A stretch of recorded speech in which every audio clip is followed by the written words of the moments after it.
A Discourse on the Worship of Priapus. By Richard Payne Knight. On the Worship of Priapus in the Kingdom of Naples. Naples, December 30th, 1781. Sir. Having last made a curious discovery, that in a province of this kingdom, and not 50 miles from its capital, a sort of devotion is still paid to Priapus, the obscene divinity of the ancients, though under another denomination. I thought it circumstance worth recording. Particularly, as it offers a fresh proof of the similitude of the popish and pagan religion, so well observed by Dr. Middleton, in his celebrated letter from Rome, and therefore I mean to deposit the authentic proofs of this assertion in the British Museum, when a proper opportunity shall offer. In the meantime I send you the following account, which, I flatter myself, will amuse you for the present, and may in future serve to illustrate those proofs. I had long ago discovered, that the women and children of the lower class, at Naples, and in its neighborhood, frequently wore, as an ornament of dress, a sort of amulets, which they imagined to be a preservative from the mal ocii, evil eyes, or enchantment, exactly similar to those which were worn by the ancient inhabitants of this country for the very same purpose, as likewise for their supposed invigorating influence. And all of which have evidently a relation to the cult of Priapus. Struck with this conformity in ancient and modern superstition, I made a collection of both the ancient and modern amulets of this sort, and placed them together in the British Museum, where they remain. The modern amulet most in vogue represents a hand clenched, with the point of the thumb thrust betwixt the index and middle finger, the next is a shell, and the third is a half-moon.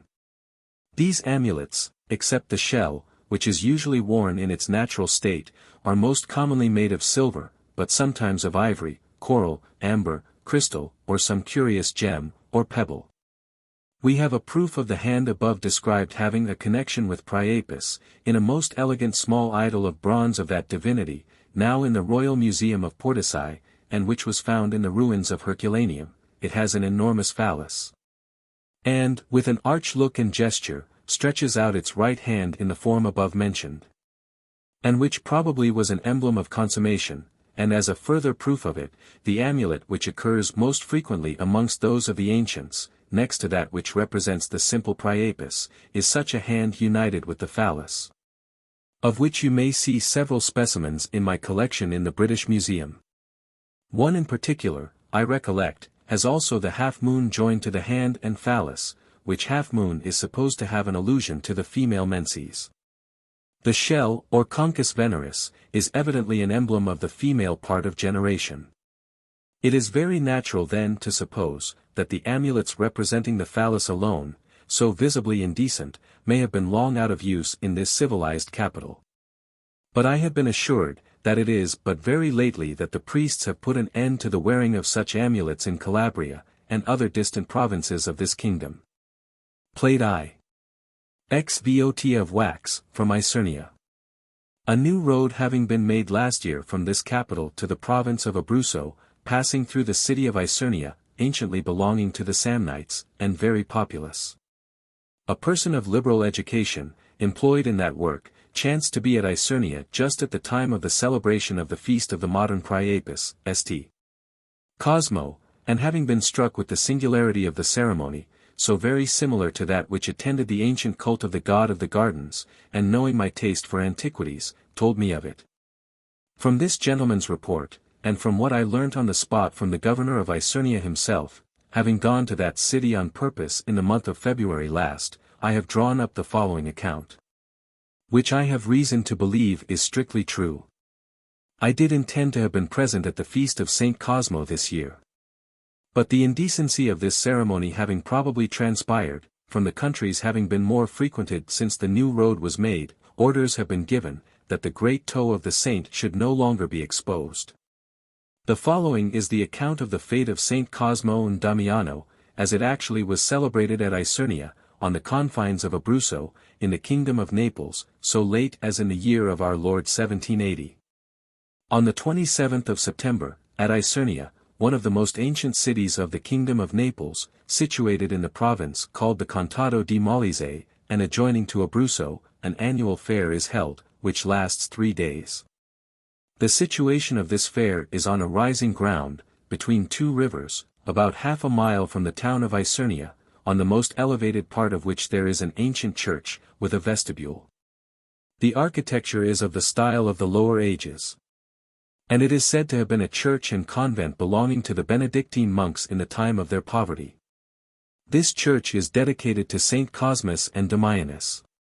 One of the days of the fair, the relics of the saints are exposed, and afterwards carried in procession from the cathedral of the city to this church, attended by a prodigious concourse of people. In the city, and at the fair, ex-voti of wax, representing the male parts of generation, of various dimensions, some even of the length of the palm, are publicly offered to sale. Plate 2.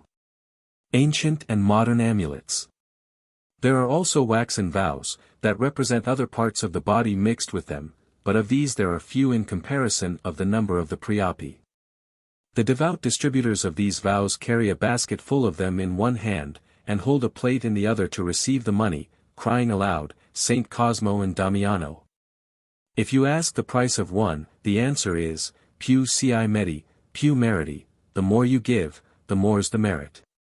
In the vestibule are two tables, at each of which one of the canons of the church presides, this crying out, che si ricevino le miss, e litany, here masses and litanies are received. And the other, che si ricevino li voti, here the vows are received. The price of a mass is 15 Neapolitan grains, and of a litany 5 grains. On each table is a large basin for the reception of the different offerings. The vows are chiefly presented by the female sex, and they are seldom such as represent legs, arms, but most commonly the male parts of generation. The person who was at this fete in the year 1780, and who gave me this account, the authenticity of every article of which has since been fully confirmed to me by the governor of Isernia, told me also, that he heard a woman say. At the time she presented a vow, like that which is presented in plate 1, fig. I, Santo Cosimo Benedetto, cosi lo voglio, blessed Saint Cosmo, let it be like this. Another, Saint Cosimo, a te mi raccomendo, Saint Cosmo, I recommend myself to you, and a third, Saint Cosimo, ti ringrazio, Saint Cosmo, I thank you.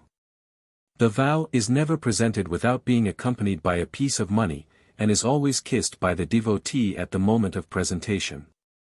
At the great altar in the church, another of its canons attends to give the holy unction, with the oil of Saint Cosmo, which is prepared by the same receipt as that of the Roman ritual, with the addition only of the prayer of the holy martyrs, St. Cosmas and Damianus. Those who have an infirmity in any of their members, present themselves at the great altar, and uncover the member affected, not even excepting that which is most frequently represented by the ex-voti. And the reverend canon anoints it, saying, per intercessionem Beati Cosmi, liberat te ab omni malo. Amen. The ceremony finishes by the canons of the church dividing the spoils, both money and wax, which must be to a very considerable amount, as the concourse at this fete is said to be prodigiously numerous. The oil of St. Cosmo is in high repute for its invigorating quality, when the loins, and parts adjacent, are anointed with it. No less than 1,400 flasks of that oil were either expended at the altar in unctions, or charitably distributed, during this fete in the year 1780. And as it is usual for every one, who either makes use of the oil at the altar, or carries off a flask of it, to leave an alms for Saint Cosmo, the ceremony of the oil becomes likewise a very lucrative one to the canons of the church. How do you find this book? Any thoughts about the book or the author? Any suggestion for improvement? Please take a moment to share your thoughts in a comment. If you like it, share it with your friends who might enjoy it as well. Subscribe to keep in touch. Visit CompleteAudiobooks.com for more quality content. Part 1.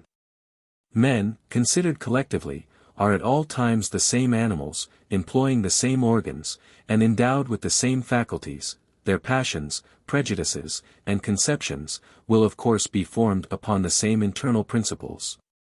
Although directed to various ends, and modified in various ways, by the variety of external circumstances operating upon them.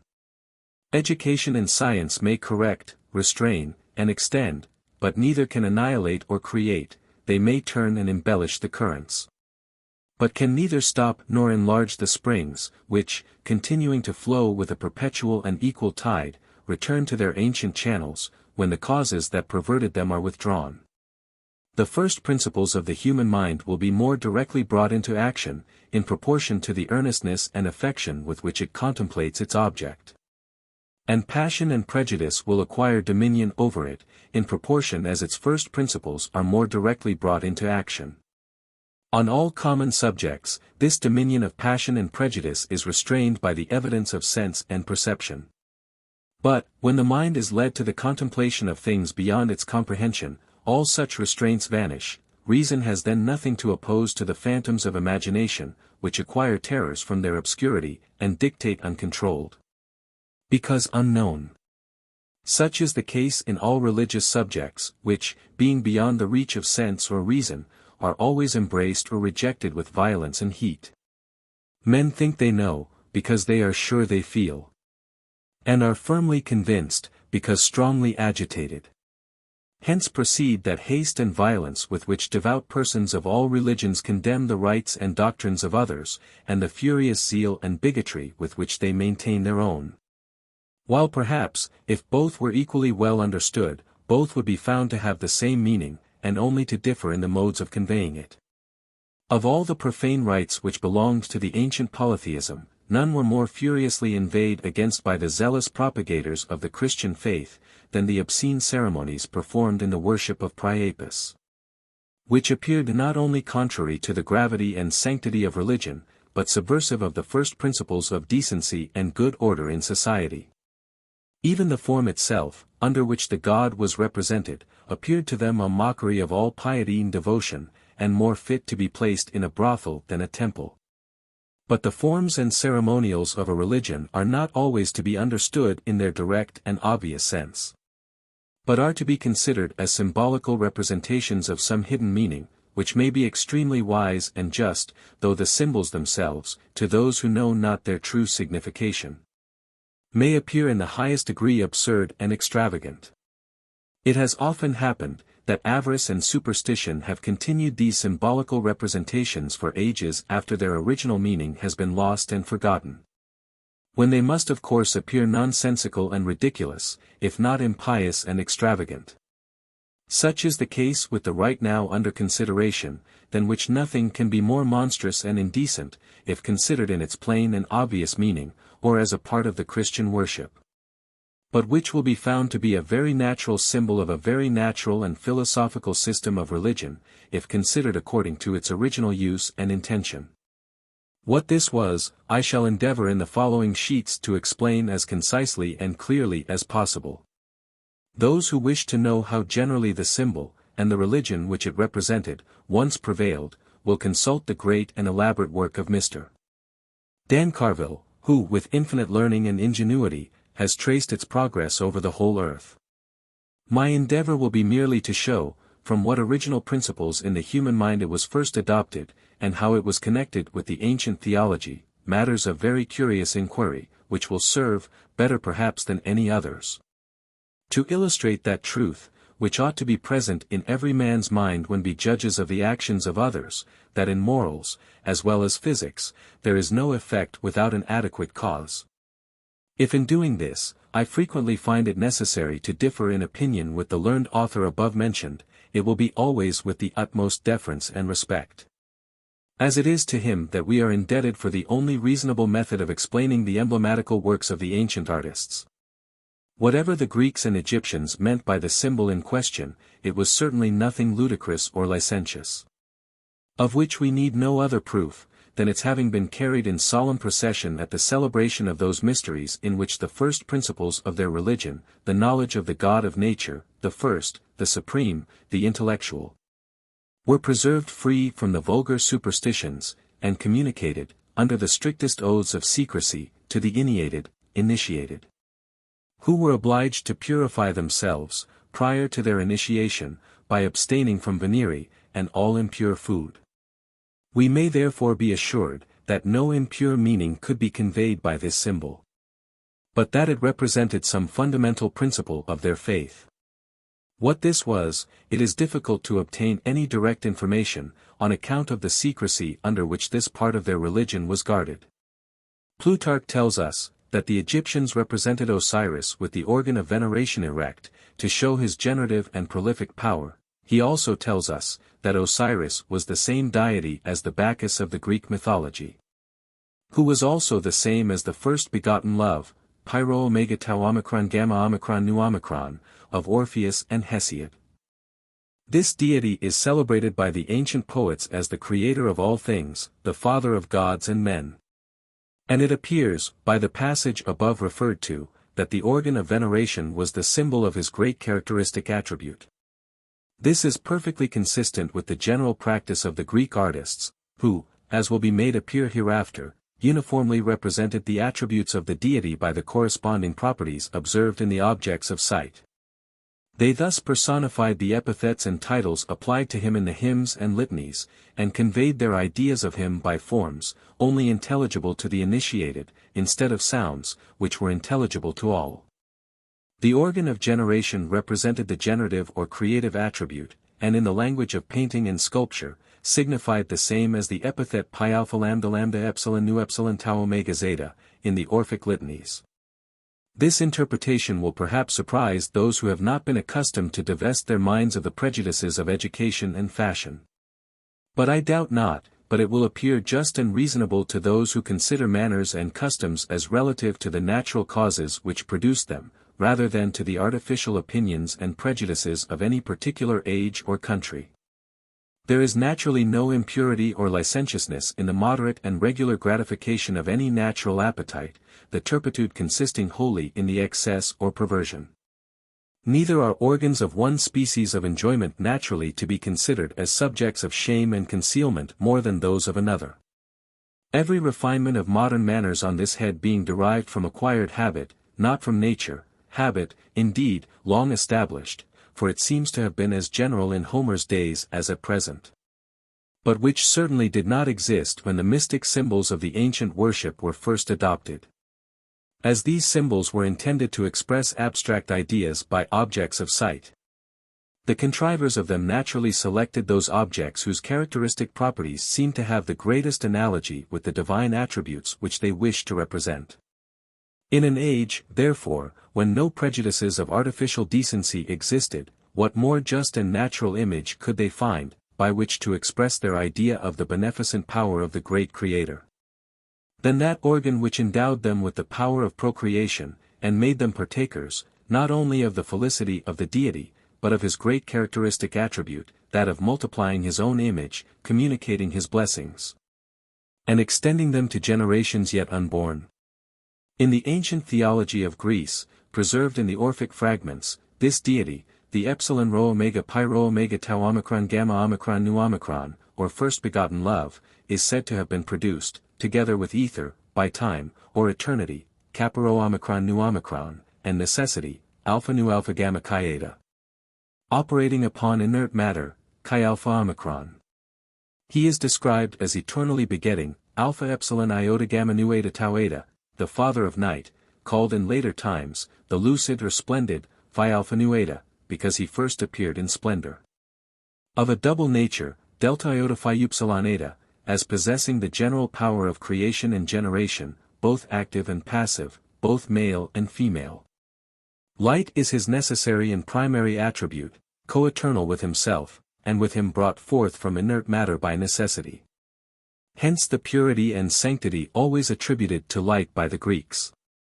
He is called the father of night, because by attracting the light to himself, and becoming the fountain which distributed it to the world, he produced night, which is called eternally begotten, because it had eternally existed, although mixed and lost in the general mass.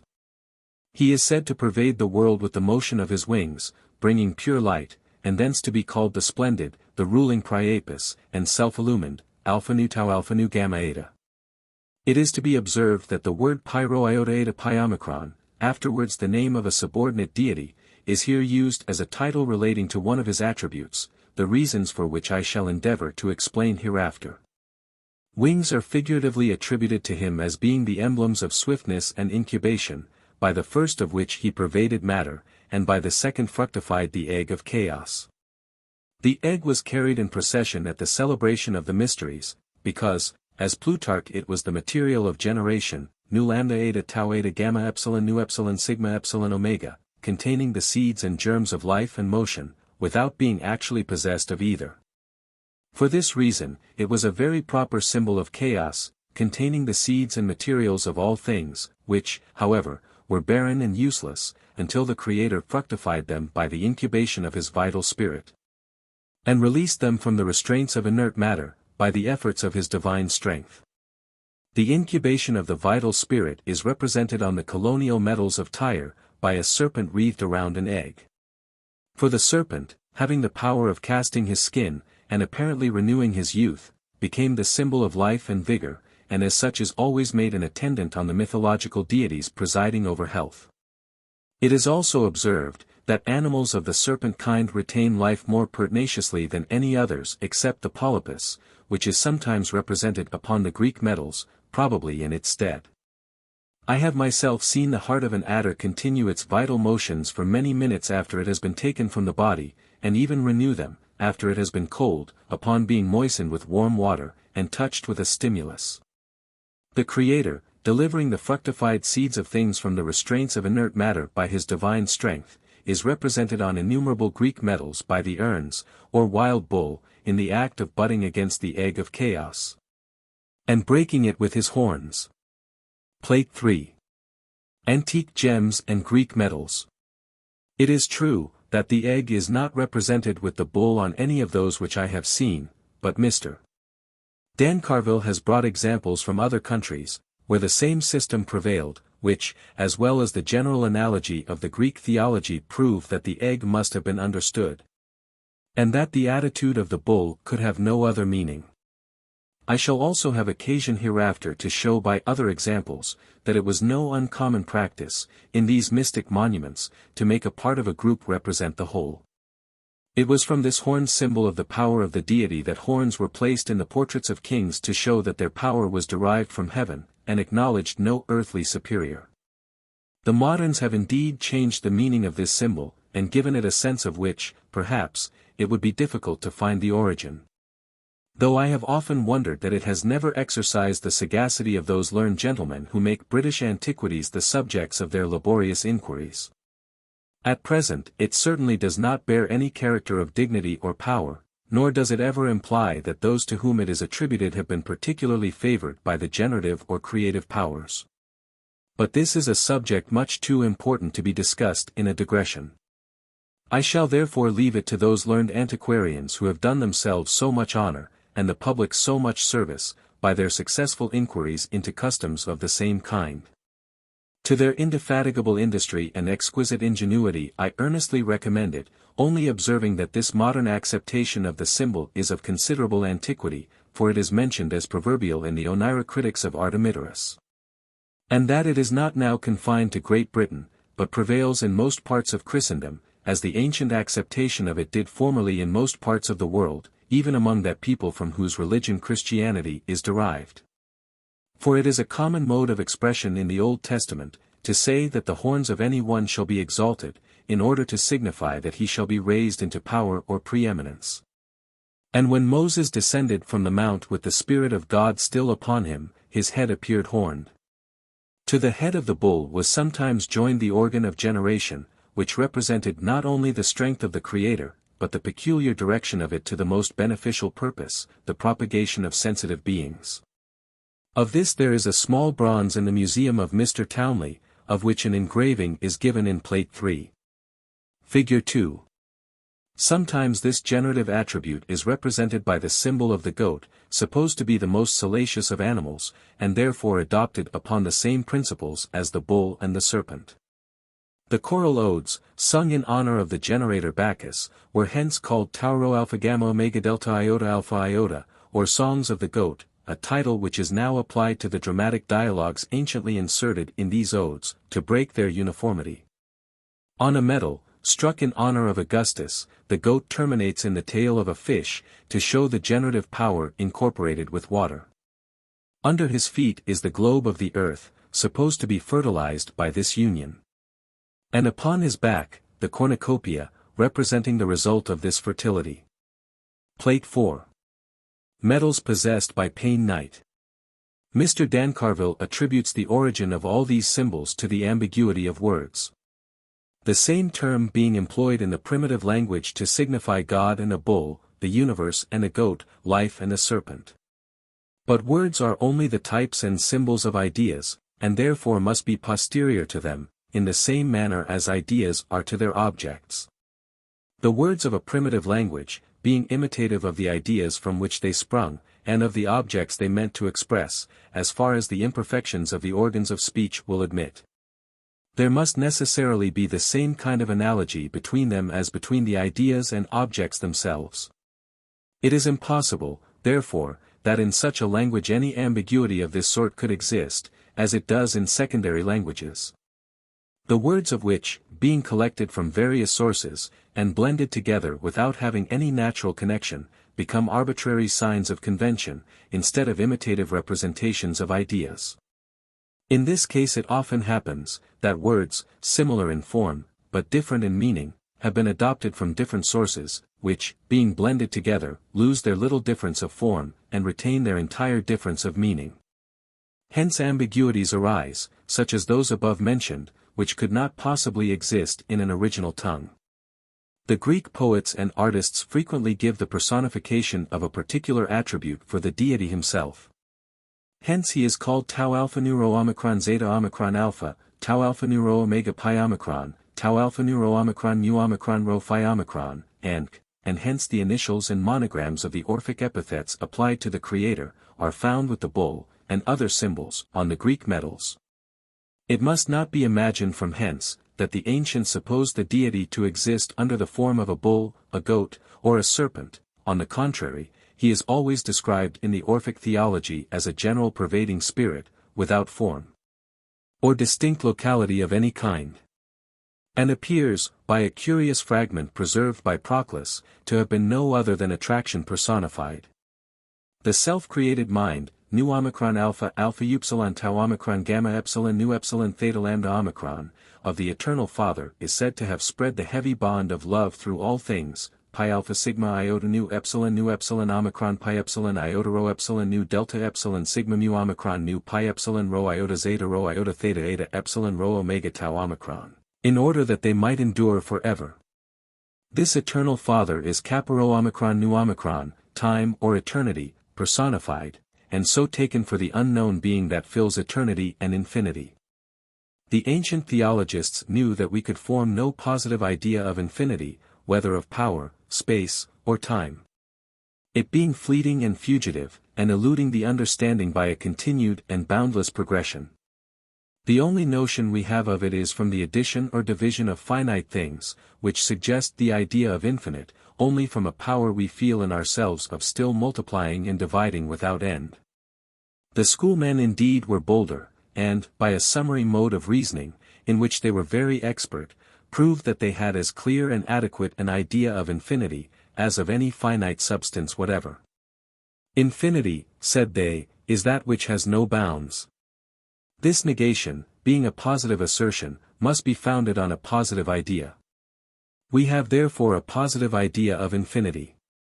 The eclectic Jews, and their followers, the Ammonian and Christian Platonics, who endeavored to make their own philosophy and religion conform to the ancient theology, held infinity of space to be only the immensity of the divine presence.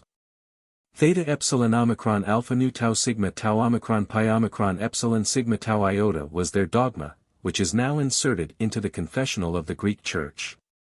This infinity was distinguished by them from common space, as time was from eternity. Whatever is eternal or infinite, said they, must be absolutely indivisible.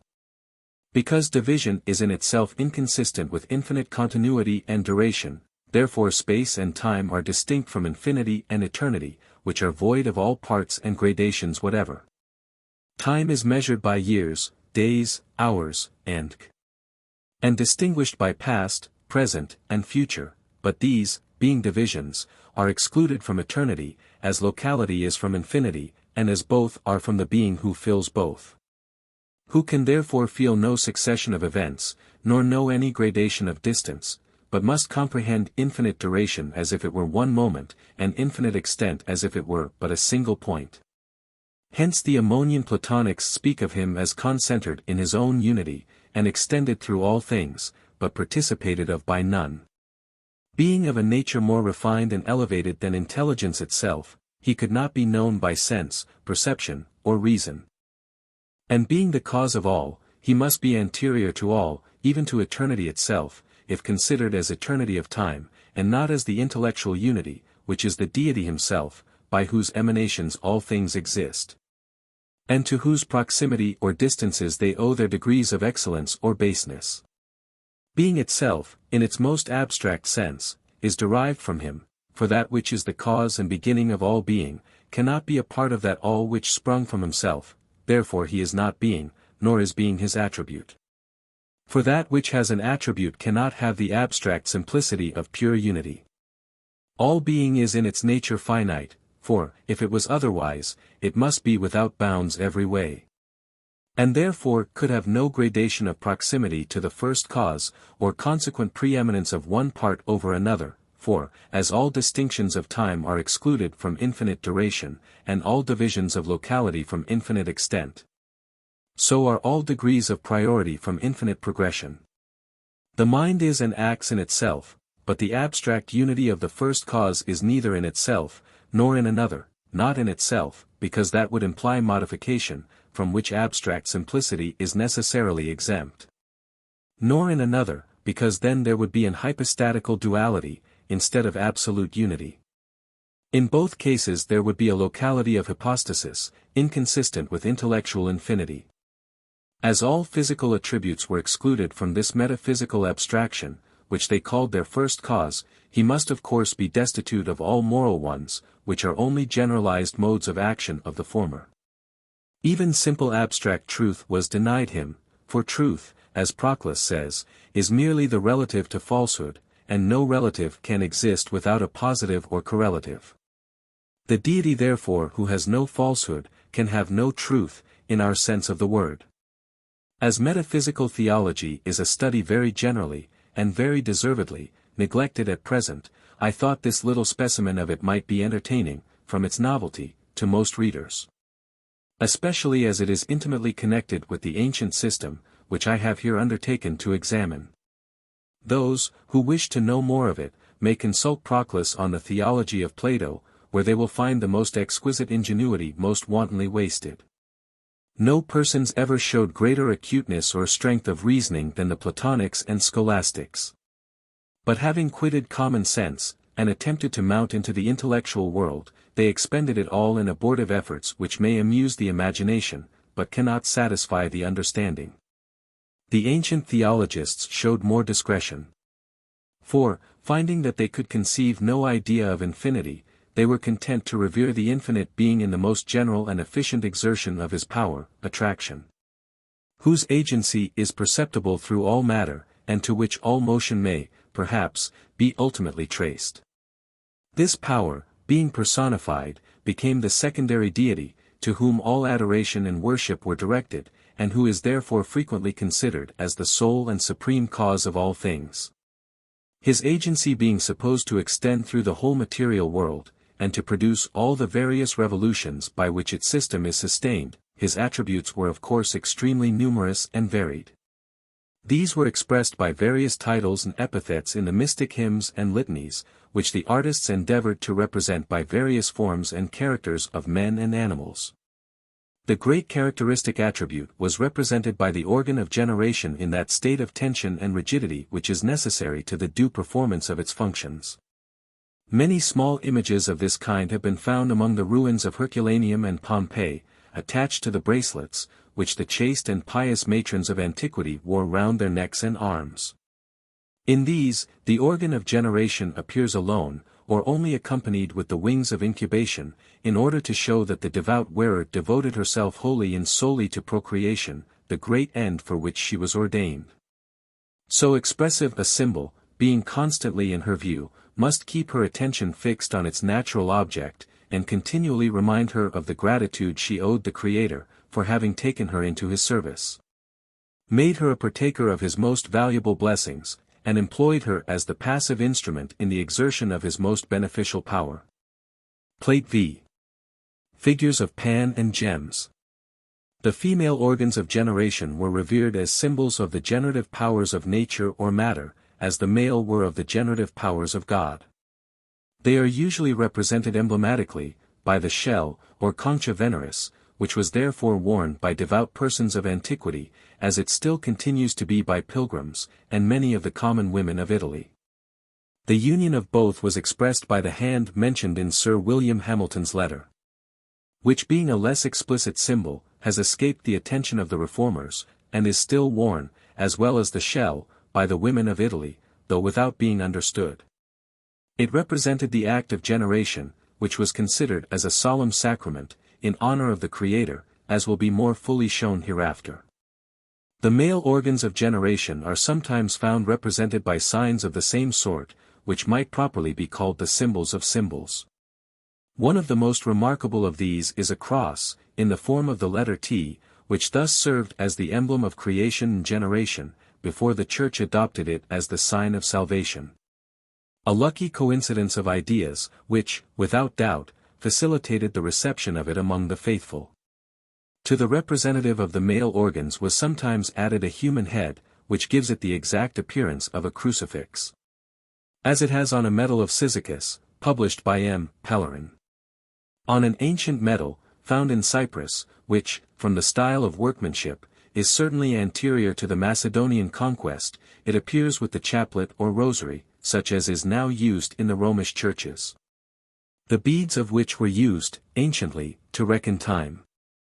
Their being placed in a circle, marked its progressive continuity, while their separation from each other marked the divisions, by which it is made to return on itself, and thus produce years, months, and days. The symbol of the creative power is placed upon them, because these divisions were particularly under his influence and protection. The sun being his visible image, and the center of his power, from which his emanations extended through the universe. Hence the Egyptians, in their sacred hymns, called upon Osiris, as the being who dwelt concealed in the embraces of the sun. And hence the great luminary itself is called Kappa Omicron Sigma Mu Omicron Kappa Rho Alpha Tau Omega Zeta, ruler of the world, in the Orphic hymns. This general emanation of the pervading Spirit of God, by which all things are generated and maintained, is beautifully described by Virgil, in the following lines. Deum namque ire per omnes.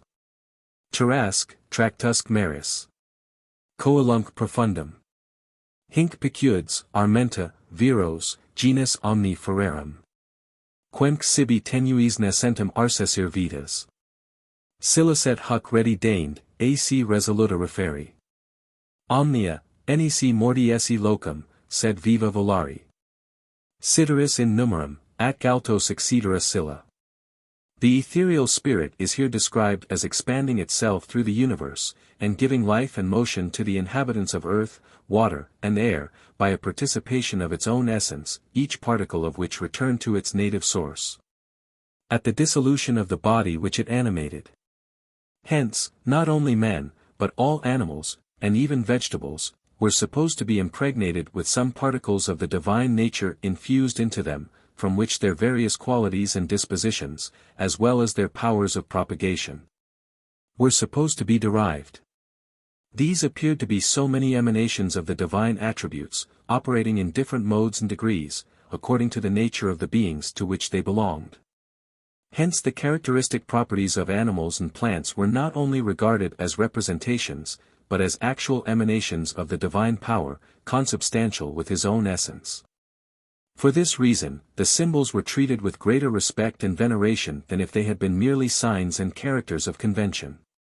Plutarch says, that most of the Egyptian priests held the bull Apis, who was worshipped with so much ceremony, to be only an image of the spirit of Osiris. This I take to have been the real meaning of all the animal worship of the Egyptians, about which so much has been written, and so little discovered. Those animals or plants, in which any particular attribute of the deity seemed to predominate, became the symbols of that attribute, and were accordingly worshipped as the images of divine providence, acting in that particular direction. Plate 6. The Tauric Diana. Like many other customs, both of ancient and modern worship, the practice, probably, continued long after the reasons upon which it was founded were either wholly lost or only partially preserved. In vague traditions. This was the case in Egypt, for, though many of the priests knew or conjectured the origin of the worship of the bull, they could give no rational account why the crocodile, the ichneumon, and the ibis, received similar honors. The symbolical characters, called hieroglyphics, continue to be esteemed by them as more holy and venerable than the conventional representations of sounds, notwithstanding their manifest inferiority. Yet it does not appear, from any accounts extant, that they were able to assign any reason for this preference.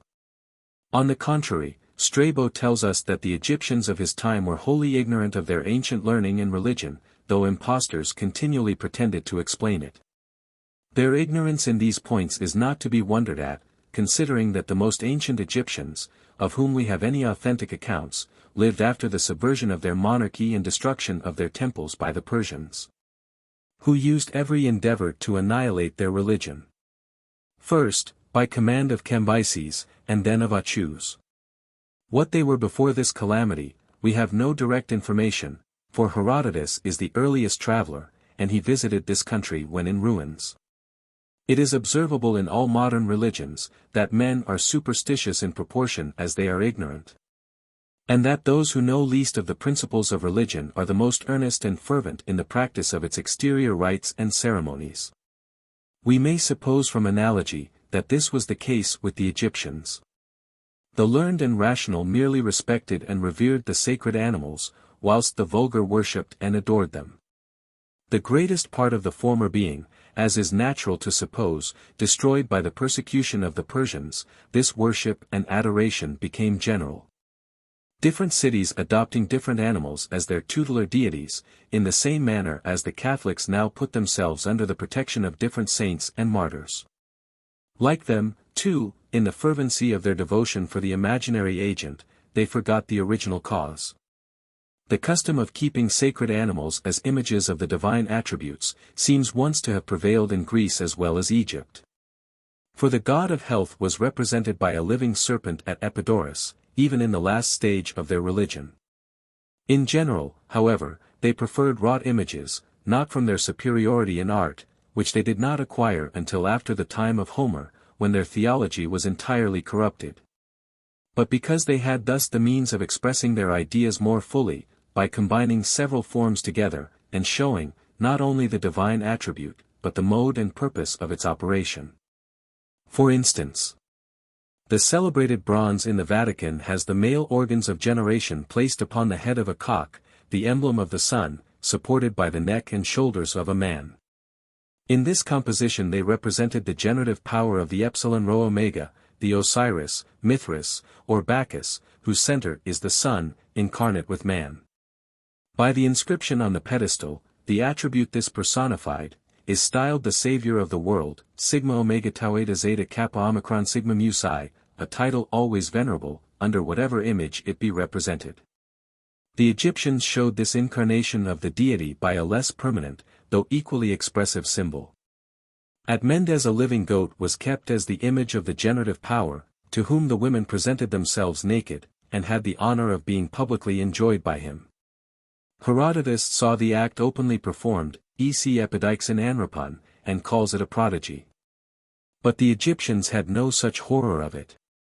For it was to them a representation of the incarnation of the deity, and the communication of his creative spirit to man.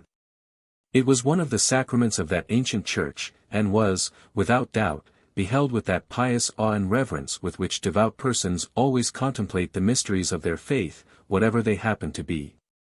For, as the learned and orthodox Bishop Warburton, whose authority it is not for me to dispute, says, from the nature of any action morality cannot arise, nor from its effects.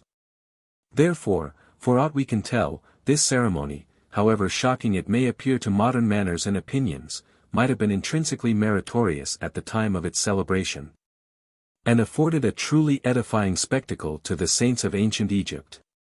Indeed, the Greeks do not seem to have felt much horror or disgust at the imitative representation of it, whatever the historian might have thought proper to express at the real celebration.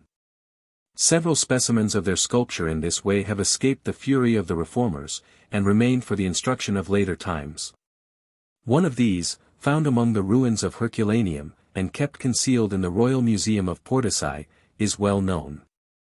Another exists in the collection of Mr. Townley, which I have thought proper to have engraved for the benefit of the learned. It may be remarked, that in these monuments the goat is passive instead of active, and that the human symbol is represented as incarnate with the divine, instead of the divine with the human, but this is in fact no difference. For the Creator, being of both sexes, is represented indifferently of either. Plate 7. Phallic figures found in England. In the other symbol of the bull, the sex is equally varied. The Greek medals having sometimes a bull, and sometimes a cow, which, Strabo tells us, was employed as the symbol of Venus, the passive generative power, at Memphis, in Egypt. Both the bull and the cow are also worshipped at present by the Hindus, as symbols of the male and female, or generative and nutritive, powers of the deity. The cow is in almost all their pagodas. But the bull is revered with superior solemnity and devotion. At Tanjore is a monument of their piety to him, which even the inflexible perseverance, and habitual industry of the natives of that country, could scarcely have erected without greater knowledge in practical mechanics than they now possess. It is a statue of a bull lying down, hewn, with great accuracy, out of a single piece of hard granite, which has been conveyed by land from the distance of 100 miles, although its weight, in its present reduced state, must be at least 100 tons. The Greeks sometimes made their taurine Bacchus, or bull, with a human face, to express both sexes, which they signified by the initial of the epithet lambda iota phi nu eta placed under him. Over him they frequently put the radiated asterisk, which represents the sun, to show the deity, whose attribute he was intended to express. Hence we may perceive the reason why the Germans, who, according to Caesar, worshipped the sun, carried a brazen bull, as the image of their god, when they invaded the Roman dominions in the time of Marius. And even the chosen people of Providence, when they made unto themselves an image of the God who was to conduct them through the desert, and cast out the ungodly, from before them, made it in the shape of a young bull, or calf. The Greeks, as they advanced in the cultivation of the imitative arts, gradually changed the animal for the human form, preserving still the original character. The human head was at first added to the body of the bull. But afterwards the whole figure was made human, with some of the features, and general character of the animal, blended with it. Oftentimes, however, these mixed figures had a peculiar and proper meaning, like that of the Vatican bronze, and were not intended as mere refinements of art. Such are the fauns and satyrs, who represent the emanations of the Creator, incarnate with man, acting as his angels and ministers in the work of universal generation. In copulation with the goat, they represent the reciprocal incarnation of man with the deity, when incorporated with universal matter, for deity, being both male and female, was both act and passive in procreation. First animating man by an emanation from his own essence, and then employing that emanation to reproduce, in conjunction with the common productive powers of nature, which are no other than his own prolific spirit transfused through matter. These mixed beings are derived from Pan, the principle of universal order, of whose personified image they partake. Pan is addressed in the Orphic litanies as the first-begotten love, or Creator incorporated in universal matter, and so forming the world. The heaven, the earth, water, and fire are said to be members of him. And he is described as the origin and source of all things, pi alpha nu omicron phi nu eta gamma epsilon nu epsilon tau omega zeta pi alpha tau omega nu, as representing matter animated by the divine spirit. Lycaean Pan was the most ancient and revered god of the Arcadians, the most ancient people of Greece. The epithet Lycaean, lambda upsilon kappa alpha omicron iota, is usually derived from lambda upsilon kappa omicron, wolf, though it is impossible to find any relation which this etymology can have with the deities to which it is applied. For the epithet lambda upsilon kappa alpha iota omicron, or lambda upsilon kappa epsilon iota omicron sigma, which is only the different pronunciation of a different dialect, is occasionally applied to almost all the gods. I have therefore no doubt, but that it ought to be derived from the old word lambda upsilon kappa omicron, or lambda upsilon kappa eta, light, from which came the Latin word lux. In this sense it is a very proper epithet for the divine nature, of whose essence light was supposed to be. Plate 8. Bronze statue of Ceres. I am confirmed in this conjecture by a word in the Electra of Sophocles, which seems hitherto to have been misunderstood. At the opening of the play, the old tutor of Orestes, entering Argos with his young pupil, points out to him the most celebrated public buildings, and amongst them the Lycian Forum, tau psi lambda upsilon kappa omicron kappa tau omicron upsilon psi theta epsilon psi, which the scholiast and translators interpret. Of the wolf-killing god, though there is no reason whatever why this epithet should be applied to Apollo. But, if we derive the compound from lambda upsilon kappa omicron, light, and epsilon kappa tau epsilon iota nu, to extend, instead of kappa tau epsilon iota nu, to kill, the meaning will be perfectly just and natural, for light extending, is of all others the properest epithet for the sun. Sophocles, as well as Virgil, is known to have been an admirer of ancient expressions, and to have imitated Homer more than any other Attic poet. Therefore, his employing an obsolete word is not to be wondered at. Taking this etymology as the true one, the Lycian Pan of Arcadia is Pan the Luminous. That is, the divine essence of light incorporated in universal matter. The Arcadians called him tau omicron nu tau eta upsilon lambda eta kappa upsilon rho iota omicron nu, the lord of matter as Macrobius rightly translates it. He was hence called Silvanus by the Latins.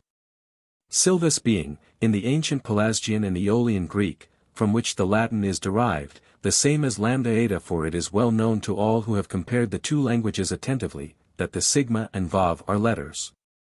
The one of which was partially, and the other generally omitted by the Greeks, in the refinement of their pronunciation and orthography which took place after the emigration of the Latian and Etruscan colonies. The chorus in the Ajax of Sophocles address Pan by the title of lambda iota pi lambda alpha gamma kappa omicron, probably because he was worshipped on the shores of the sea.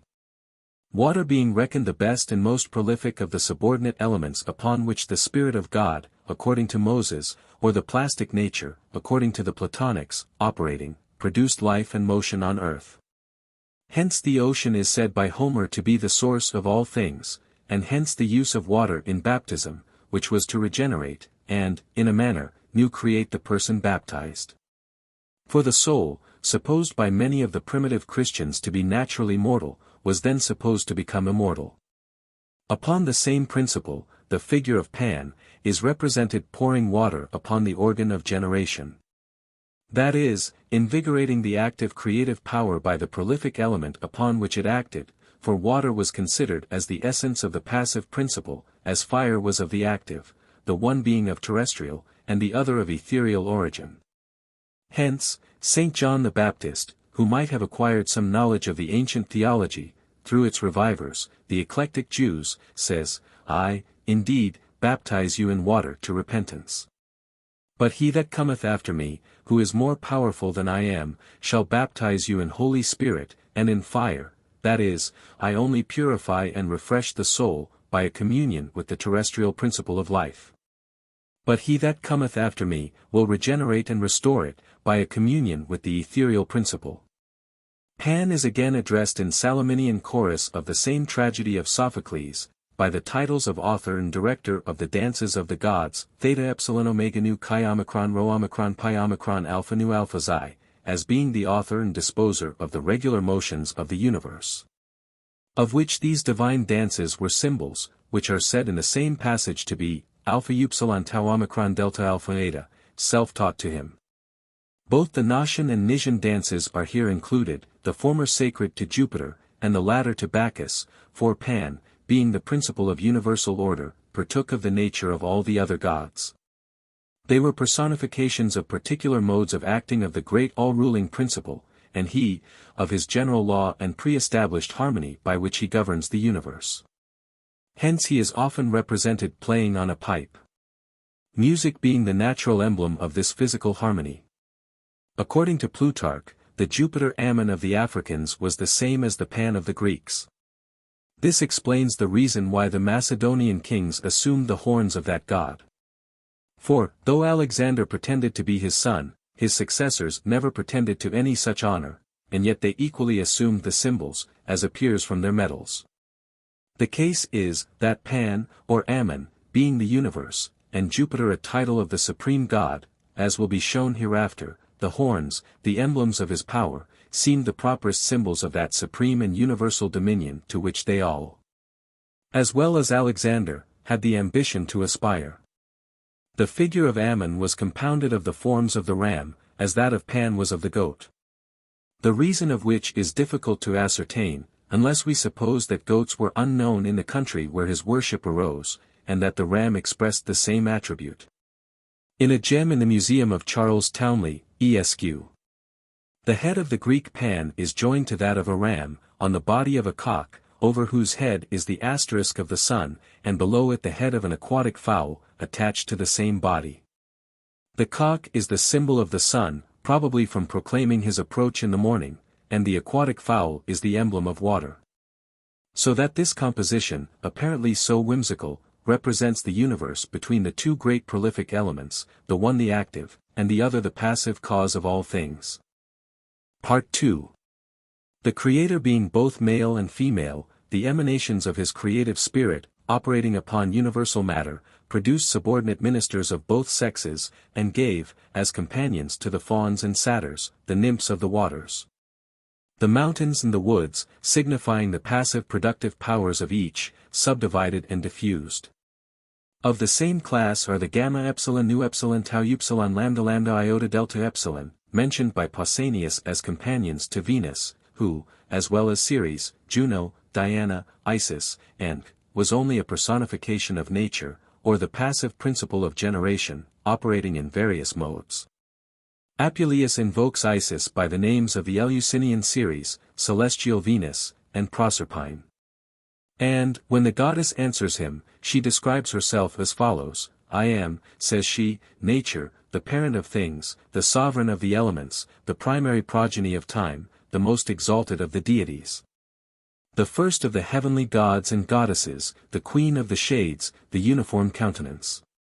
Who dispose, with my nod, the luminous heights of heaven, the salubrious breezes of the sea, and the mournful silence of the dead, whose single deity the whole world venerates, in many forms, with various rites, and various names. The Egyptians, skilled in ancient learning, worship me with proper ceremonies, and call me by my true name, Queen Isis. According to the Egyptians, Isis copulated with her brother Osiris in the womb of their mother. From whence sprung Aurorus, or Orus, the Apollo of the Greeks. This allegory means no more than that the active and passive powers of creation united in the womb of night, where they had been implanted by the unknown Father, Kaparo Omicron Nu Omicron, or time, and by their union produced the separation or delivery of the elements from each other, for the name Apollo is only a title derived from Alpha Pi Omicron Lambda Nu Omega, to deliver from. They made the robes of Isis various in their colors and complicated in their folds, because the passive or material power appeared in various shapes and modes, as accommodating itself to the active. But the dress of Osiris was simple, and of one luminous color, to show the unity of his essence, and universality of his power, equally the same through all things. Plate 9. Coins and medals. The luminous, or flame color, represented the sun, who, in the language of the theologists, was the substance of his sacred power, and the visible image of his intellectual being.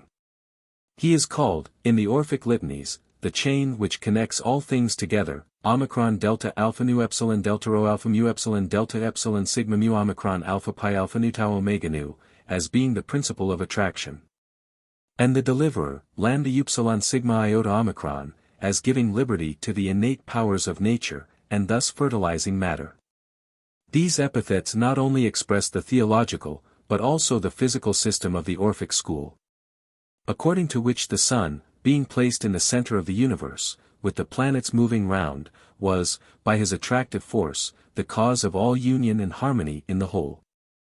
And, by the emanation of his beams, the cause of all motion and activity in the parts. This system is alluded to by Homer in the allegory of the golden chain, by which Jupiter suspends all things. Though there is every reason to believe that the poet himself was ignorant of its meaning, and only related it as he had heard it. The Ammonian Platonics adopted the same system of attraction, but changed its center from the sun to their metaphysical abstraction or incomprehensible unity, whose emanations pervaded all things, and held all things together. Besides the fauns, satyrs, and nymphs, the incarnate emanations of the active and passive powers of the Creator, we often find in the ancient sculptures certain androgynous beings possessed of the characteristic organs of both sexes, which I take to represent organized matter in its first stage. That is, immediately after it was released from chaos, and before it was animated by a participation of the ethereal essence of the Creator. In a beautiful gem belonging to R. Wilbraham, Esq. One of these androgynous figures is represented sleeping, with the organs of generation covered, and the egg of chaos broken under it.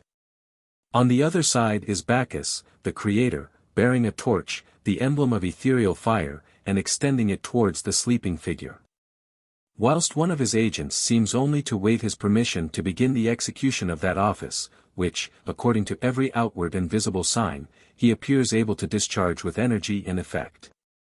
The Creator himself leans upon one of those figures commonly called Sileni, but which, from their heavy unwieldy forms, were probably intended as personifications of brute inert matter, from which all things are formed, but which, being incapable of producing anything of itself, is properly represented as the support of the creative power, though not actively instrumental in his work. The total baldness of this figure represents the exhausted, unproductive state of matter, when the generative powers were separated from it. For it was an opinion of the ancients, which I remember to have met with in some part of the works of Aristotle, to which I cannot at present refer, that every act of coition produced a transient chill in the brain, by which some of the roots of the hair were loosened. So that baldness was a mark of sterility acquired by excessive exertion.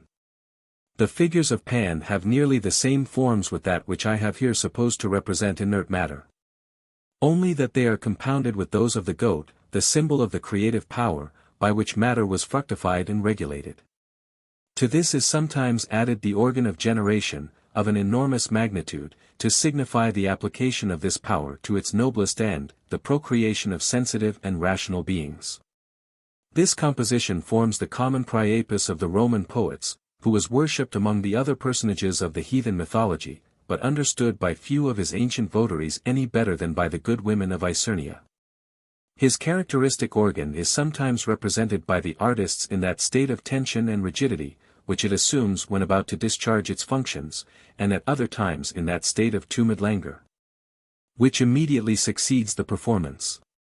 In the latter case he appears loaded with the productions of nature, the result of those prolific efforts, which in the former case he appeared so well qualified to exert. I have in Plate V given a figure of him in each situation, one taken from a bronze in the Royal Museum of Portici, and the other from one in that of Charles Townley, Esq. It may be observed, that in the former the muscles of the face are all strained and contracted, so that every nerve seems to be in a state of tension. Whereas in the latter the features are all dilated and fallen, the chin reposed on the breast, and the whole figure expressive of languor and fatigue. If the explanation which I have given of these androgynous figures be the true one, the fauns and satyrs, which usually accompany them, must represent abstract emanations, and not incarnations of the creative spirit. As when in copulation with the goat, the Creator himself is frequently represented in a human form, and it is natural that his emanations should partake of the same, though without having anything really human in their composition. It seems, however, to have been the opinion in some parts of Asia, that the Creator was really of a human form.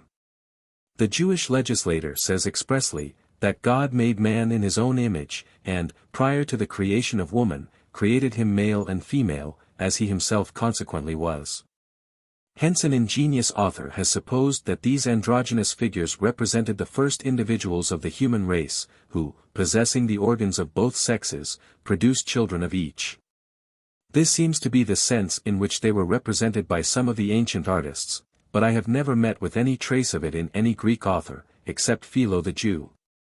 Nor have I ever seen any monument of ancient art, in which the Bacchus, or creator in a human form, was represented with the generative organs of both sexes. In the symbolical images, the double nature is frequently expressed by some androgynous insect, such as the snail, which is endowed with the organs of both sexes, and can copulate reciprocally with either, but when the refinement of art adopted the human form, it was represented by mixing the characters of the male and female bodies in every part, preserving still the distinctive organs of the male. Hence Euripides calls Bacchus theta eta lambda upsilon mu omicron rho phi omicron, and the chorus of bacchanals in the same tragedy address him by masculine and feminine epithets. Ovid also says to him, Tibi, cum sine cornibus adstas. Virginium capit est. Alluding in the first line to his taurine, and in the second to his androgynous figure. The ancient theologists were, like the modern, divided into sects, but, as these never disturbed the peace of society, they have been very little noticed. I have followed what I conceive to be the true Orphic system, in the little analysis which I have here endeavored to give. This was probably the true Catholic faith, though it differs considerably from another ancient system, described by Aristophanes, which is more poetical, but less philosophical. According to this, Chaos, Night, Erebus, and Tartarus were the primitive beings. Night, in the infinite breast of Erebus, brought forth an egg, from which sprung Love, who mixed all things together. And from thence sprung the heaven, the ocean, the earth, and the gods. This system is alluded to by the epithet omega omicron gamma epsilon nu omicron, applied to the Creator in one of the Orphic litanies, but this could never have been a part of the Orthodox faith. For the Creator is usually represented as breaking the egg of chaos, and therefore could not have sprung from it. In the confused medleys of allegories and traditions contained in the theogony attributed to Hesiod, love is placed after chaos and the earth, but anterior to everything else.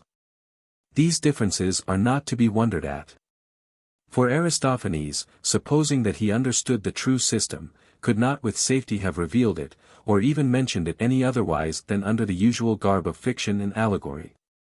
And as for the author of the Theogony, it is evident, from the strange jumble of incoherent fables which he has put together, that he knew very little of it. The system alluded to in the Orphic verses quoted in the Argonautics, is in all probability the true one. For it is not only consistent in all its parts, but contains a physical truth, which the greatest of the modern discoveries has only confirmed and explained. The others seem to have been only poetical corruptions of it, which, extending by degrees, produced that unwieldy system of poetical mythology, which constituted the vulgar religion of Greece. The fauns and satyrs, which accompany the androgynous figures on the ancient sculptures, are usually represented as ministering to the Creator by exerting their characteristic attributes upon them, as well as upon the nymphs. The passive agents of procreation, but what has puzzled the learned in these monuments, and seems a contradiction to the general system of ancient religion, is that many of these groups are in attitudes which are rather adapted to the gratification of disordered and unnatural appetites, than to extend procreation. Plate X. Sistrum, with various metals. But a learned author, who has thrown infinite light upon these subjects, has effectually cleared them from this suspicion, by showing that they only took the most convenient way to get at the female organs of generation, in those mixed beings who possessed both. This is confirmed by Lucretius, who asserts, that this attitude is better adapted to the purposes of generation than any other. We may therefore conclude, that instead of representing them in the act of gratifying any disorderly appetites, the artists meant to show their modesty in not indulging their concupiscence, but in doing their duty in the way best adapted to answer the ends proposed by the Creator. On the Greek medals, where the cow is the symbol of the deity, she is frequently represented licking a calf, which is sucking her. This is probably meant to show that the creative power cherishes and nourishes, as well as generates. For, as all quadrupeds lick their young, to refresh and invigorate them immediately after birth, it is natural to suppose, according to the general system of symbolical writing, that this action should be taken as an emblem of the effect it was thought to produce. On other medals the bull or cow is represented licking itself, which, upon the same principle, must represent the strength of the deity refreshed and invigorated by the exertion of its own nutritive and plastic power upon its own being. On others again is a human head of an androgynous character, like that of the Bacchus delta iota phi upsilon eta, with the tongue extended over the lower lip, as if to lick something. This was probably the same symbol, expressed in a less explicit manner. It being the common practice of the Greek artists to make a part of a composition signify the whole, of which I shall soon have occasion to give some incontestable examples. On a Parian medal published by Goltzius, the bull licking himself is represented on one side, accompanied by the asterisk of the sun, and on the other, the head with the tongue extended, having serpents, the emblems of life, for hair. The same medal is in my collection, except that the serpents are not attached to the head, but placed by it as distinct symbols, and that the animal licking itself is a female accompanied by the initial of the word theta epsilon omicron, instead of the asterisk of the sun. Antiquarians have called this head a medusa, but, had they examined it attentively on any well-preserved coin, they would have found that the expression of the features means lust, and not rage or horror.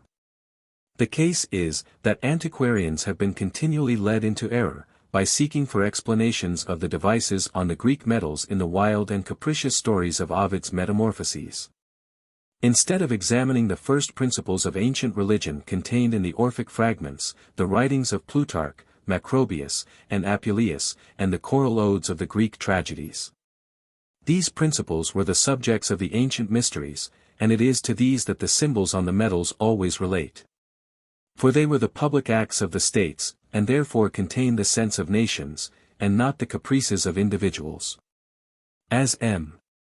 Dan Carville found a complete representation of the bull breaking the egg of chaos in the sculptures of the Japanese, when only a part of it appears in the Greek monuments.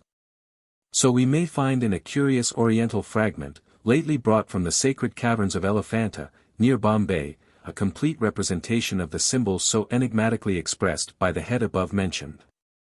These caverns are ancient places of worship, hewn in the solid rock with immense labor and difficulty. That from which the fragment in question was brought, is 130 feet long by 110 wide, adorned with columns and sculptures finished in a style very different from that of the Indian artists. It is now neglected. But others of the same kind are still used as places of worship by the Hindus, who can give no account of the antiquity of them, which must necessarily be very remote, for the Hindus are a very ancient people. And yet the sculptures represent a race of men very unlike them, or any of the present inhabitants of India. A specimen of these was brought from the island of Elephanta, in the Cumberland man-of-war, and now belongs to the museum of Mr. Townley. It contains several figures, in very high relief. The principal of which are a man and woman, in an attitude which I shall not venture to describe, but only observe, that the action, which I have supposed to be a symbol of refreshment and invigoration, is mutually applied by both to their respective organs of generation, the emblems of the active and passive powers of procreation, which mutually cherish and invigorate each other. The Hindus still represent the creative powers of the deity by these ancient symbols, the male and female organs of generation, and worship them with the same pious reverence as the Greeks and Egyptians did. Like them too they have buried the original principles of their theology under a mass of poetical mythology, so that few of them can give any more perfect account of their faith, than that they mean to worship one first cause, to whom the subordinate deities are merely agents, or more properly personified modes of action. This is the doctrine inculcated, and very fully explained, in the Bhagavad Gita, a moral and metaphysical work lately translated from the Sanskrit language, and said to have been written upwards of 4,000 years ago. Krishna, or the deity become incarnate in the shape of man, in order to instruct all mankind, is introduced, revealing to his disciples the fundamental principles of true faith, religion, and wisdom, which are the exact counterpart of the system of emanations, so beautifully described in the lines of Virgil before cited. We here find, though in a more mystic garb, the same one principle of life universally emanated and expanded, and ever partially returning to be again absorbed in the infinite abyss of intellectual being. This reabsorption, which is throughout recommended as the ultimate end of human perfection, can only be obtained by a life of inward meditation and abstract thought, too steady to be interrupted by any worldly incidents, or disturbed by any transitory affections, whether of mind or body. But as such a life is not in the power of any but a Brahman, inferior rewards, consisting of gradual advancements during the transmigrations of the soul, are held out to the soldier, the husbandman, and mechanic, accordingly as they fulfill the duties of their several stations. Even those who serve other gods are not excluded from the benefits awarded to every moral virtue, for, as the divine teacher says, if they do it with a firm belief, in so doing they involuntarily worship even me. I am he who partaketh of all worship, and I am their reward. This universal deity, being the cause of all motion, is alike the cause of creation, preservation, and destruction, which three attributes are all expressed in the mystic syllable Om. To repeat this in silence, with firm devotion, and immovable attention, is the surest means of perfection, and consequent reabsorption, since it leads to the contemplation of the deity, in his three great characteristic attributes. Plate 11. Sculpture from Elephanta. The first and greatest of these, the creative or generative attribute, seems to have been originally represented by the union of the male and female organs of generation, which, under the title of the lingam, still occupies the central and most interior recesses of their temples or pagodas, and is also worn, attached to bracelets, round their necks and arms. In a little portable temple brought from the Rohilla country during the late war, and now in the British Museum, this composition appears mounted on a pedestal, in the midst of a square area, sunk in a block of white alabaster. Round the pedestal is a serpent, the emblem of life, with his head rested upon his tail, to denote eternity, or the constant return of time upon itself, whilst it flows through perpetual duration, in regular revolutions and stated periods. From under the body of the serpent springs the lotus or water lily, the nelumbo of Linnaeus, which overspreads the whole of the area not occupied by the figures at the corners. This plant grows in the water, and, amongst its broad leaves, puts forth a flower, in the center of which is formed the seed vessel, shaped like a bell or inverted cone, and punctuated on the top with little cavities or cells, in which the seeds grow. The orifices of these cells being too small to let the seeds drop out when ripe, they shoot forth into new plants, in the places where they were formed. The bulb of the vessel serving as a mat rice to nourish them, until they acquire such a degree of magnitude as to burst it open and release themselves, after which, like other aquatic weeds, they take root wherever the current deposits them.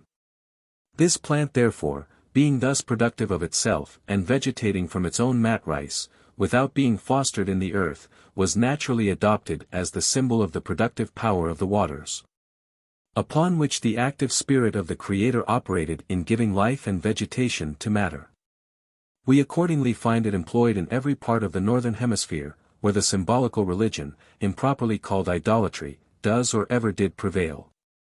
The sacred images of the Tartars, Japanese, and Indians, are almost all placed upon it, of which numerous instances occur in the publications of Camphor, Chap Dodarosh, and Sonorat. The upper part of the base of the lingam also consists of this flower, blended and composed with the female organ of generation which it supports, and the ancient author of the Bhagavad Gita speaks of the Creator Brahma as sitting upon his lotus throne. The figures of Isis, upon the Isiac table, hold the stem of this plant, surmounted by the seed vessel in one hand, and the cross, representing the male organs of generation, in the other, thus signifying the universal power, both active and passive, attributed to that goddess. On the same Isiac table is also the representation of an Egyptian temple, the columns of which are exactly like the plant which Isis holds in her hand, except that the stem is made larger, in order to give it that stability which is necessary to support a roof and entablature. Columns and capitals of the same kind are still existing, in great numbers, among the ruins of Thebes, in Egypt, and more particularly upon those very curious ones in the island of Phallic, on the borders of Ethiopia, which are, probably, the most ancient monuments of art now extant, at least, if we except the neighboring temples of Thebes. Both were certainly built when that city was the seat of wealth and empire, which it was, even to a proverb, during the Trojan War.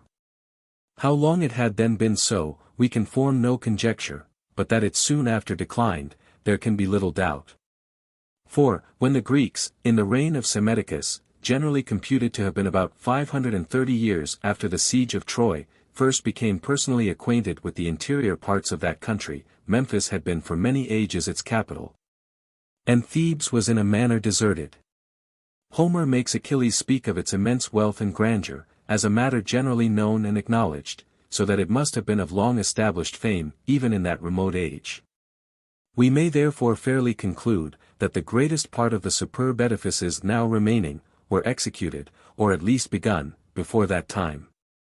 Many of them being such as could not have been finished, but in a long term of years, even if we suppose the wealth and power of the ancient kings of Egypt to have equaled that of the greatest of the Roman emperors.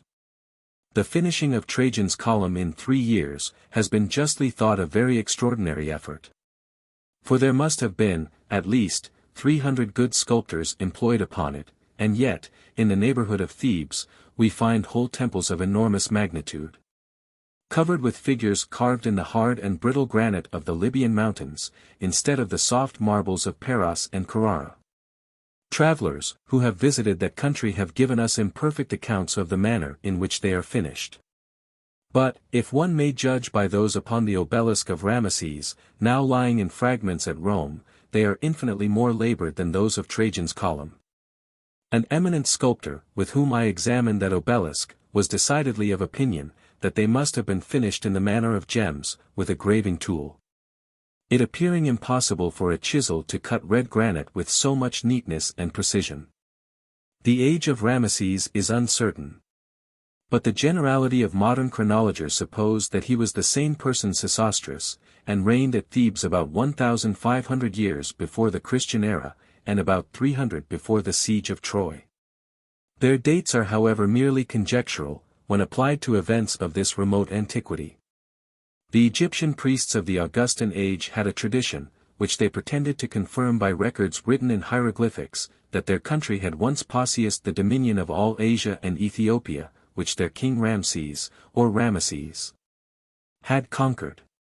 Though this account may be exaggerated, there can be no doubt, from the buildings still remaining, but that they were once at the head of a great empire. For all historians agree that they abhorred navigation, had no seaport, and never enjoyed the benefits of foreign commerce, without which Egypt could have no means of acquiring a sufficient quantity of superfluous wealth to erect such expensive monuments, unless from tributary provinces. Especially if all the lower part of it was an uncultivated bog, as Herodotus, with great appearance of probability, tells us it anciently was. Yet Homer, who appears to have known all that could be known in his age, and transmitted to posterity all he knew, seems to have heard nothing of their empire or conquests. These were obliterated and forgotten by the rise of new empires. But the renown of their ancient wealth still continued, and afforded a familiar object of comparison, as that of the Mogul does at this day, though he is become one of the poorest sovereigns in the world. Part 3.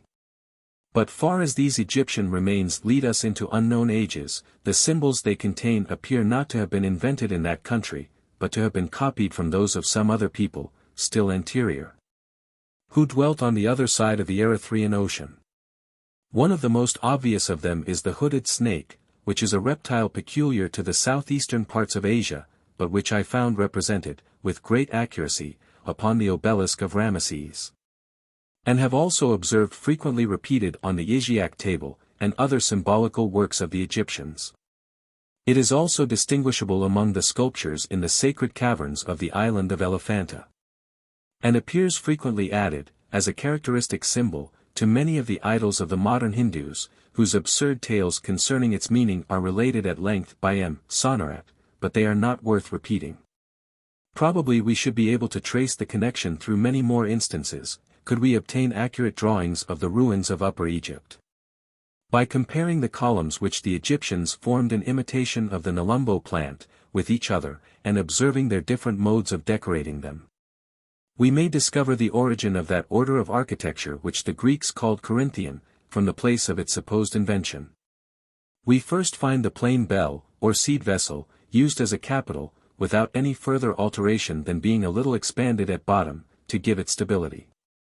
In the next instance, the same seed vessel is surrounded by the leaves of some other plant, which is varied in different capitals according to the different meanings intended to be expressed by these additional symbols. The Greeks decorated it in the same manner, with the leaves of the acanthus, and other sorts of foliage. Whilst various other symbols of their religion were introduced as ornaments on the entablature, instead of being carved upon the walls of the cell, or shafts of the columns. Plate 21. Indian Temple, showing the lingam.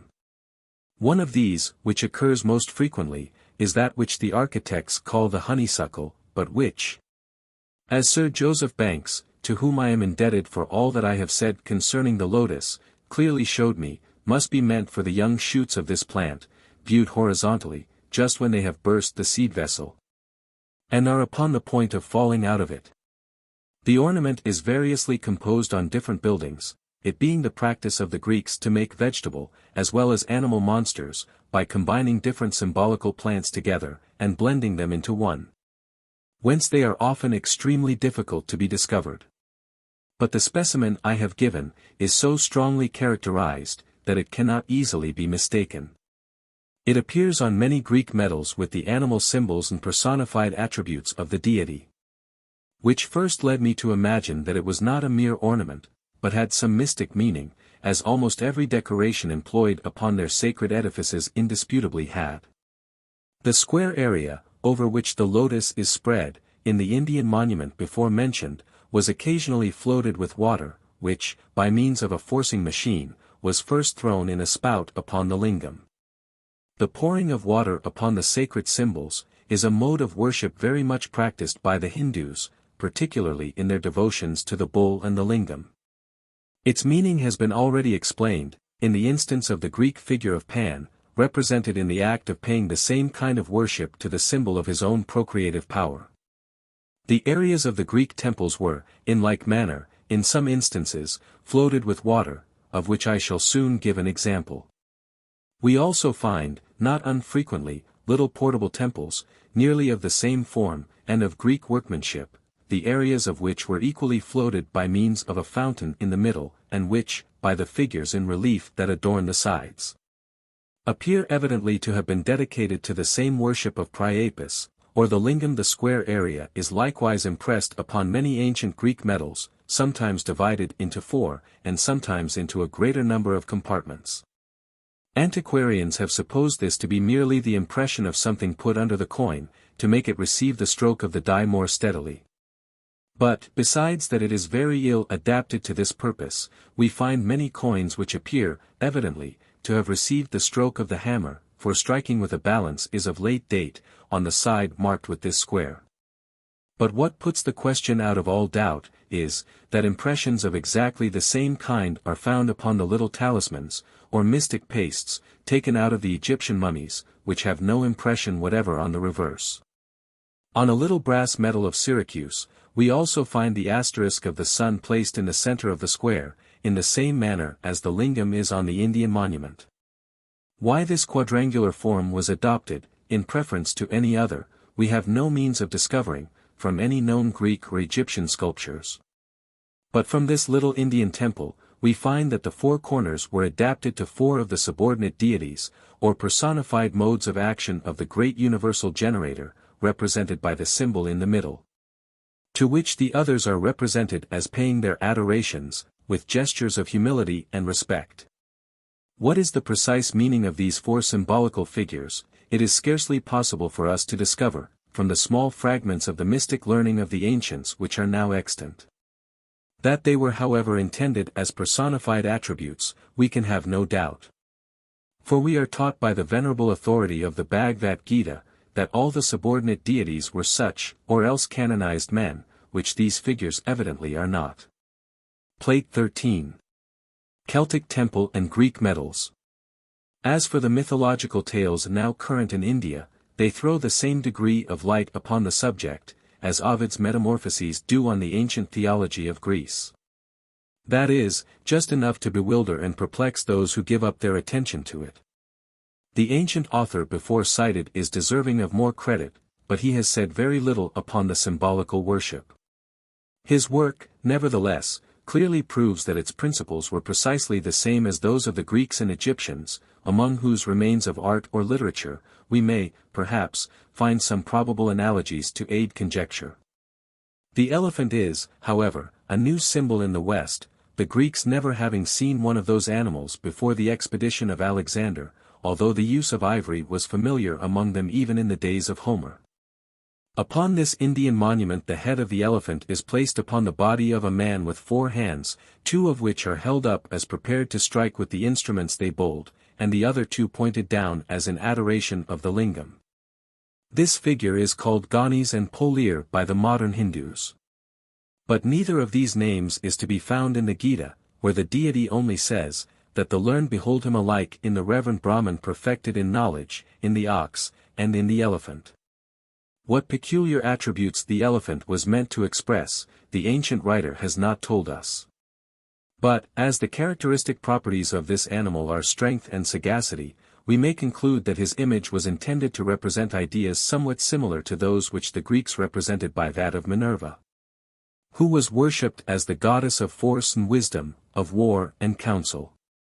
The Indian Ganes is indeed male, and Minerva female. But this difference of sexes, however important it may be in a physical, is of very little consequence in metaphysical beings, Minerva being, like the other Greek deities, either male or female, or both. On the medals of the Ptolemies, under whom the Indian symbols became familiar to the Greeks through the commerce of Alexandria, we find her repeatedly represented with the elephant's skin upon her head, instead of a helmet. And with a countenance between male and female, such as the artist would naturally give her, when he endeavored to blend the Greek and Indian symbols, and mold them into one. Minerva is said by the Greek mythologists to have been born without a mother from the head of Jupiter, who was delivered of her by the assistance of Vulcan.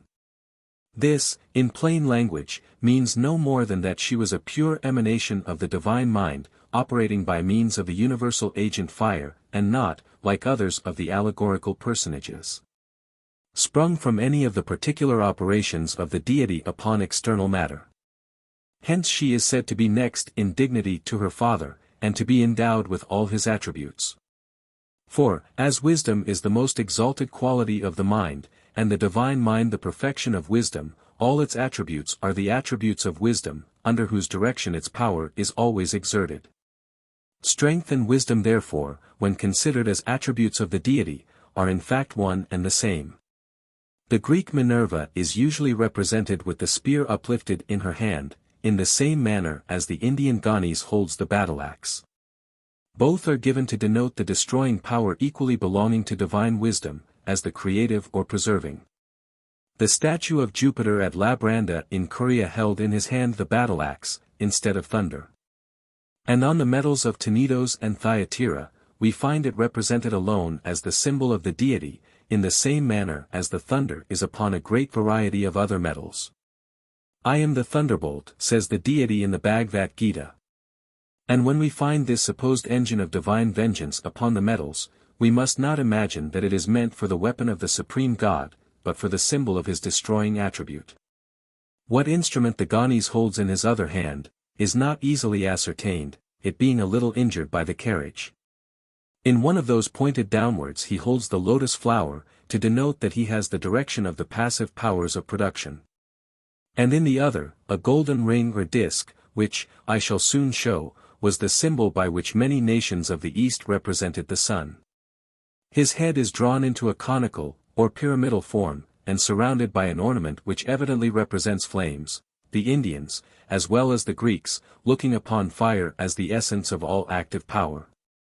Whence perpetual lamps are kept burning in the Holy of Holies of all the great pagodas in India, as they were anciently in the temple of Jupiter Ammon, and many others both Greek and barbarian.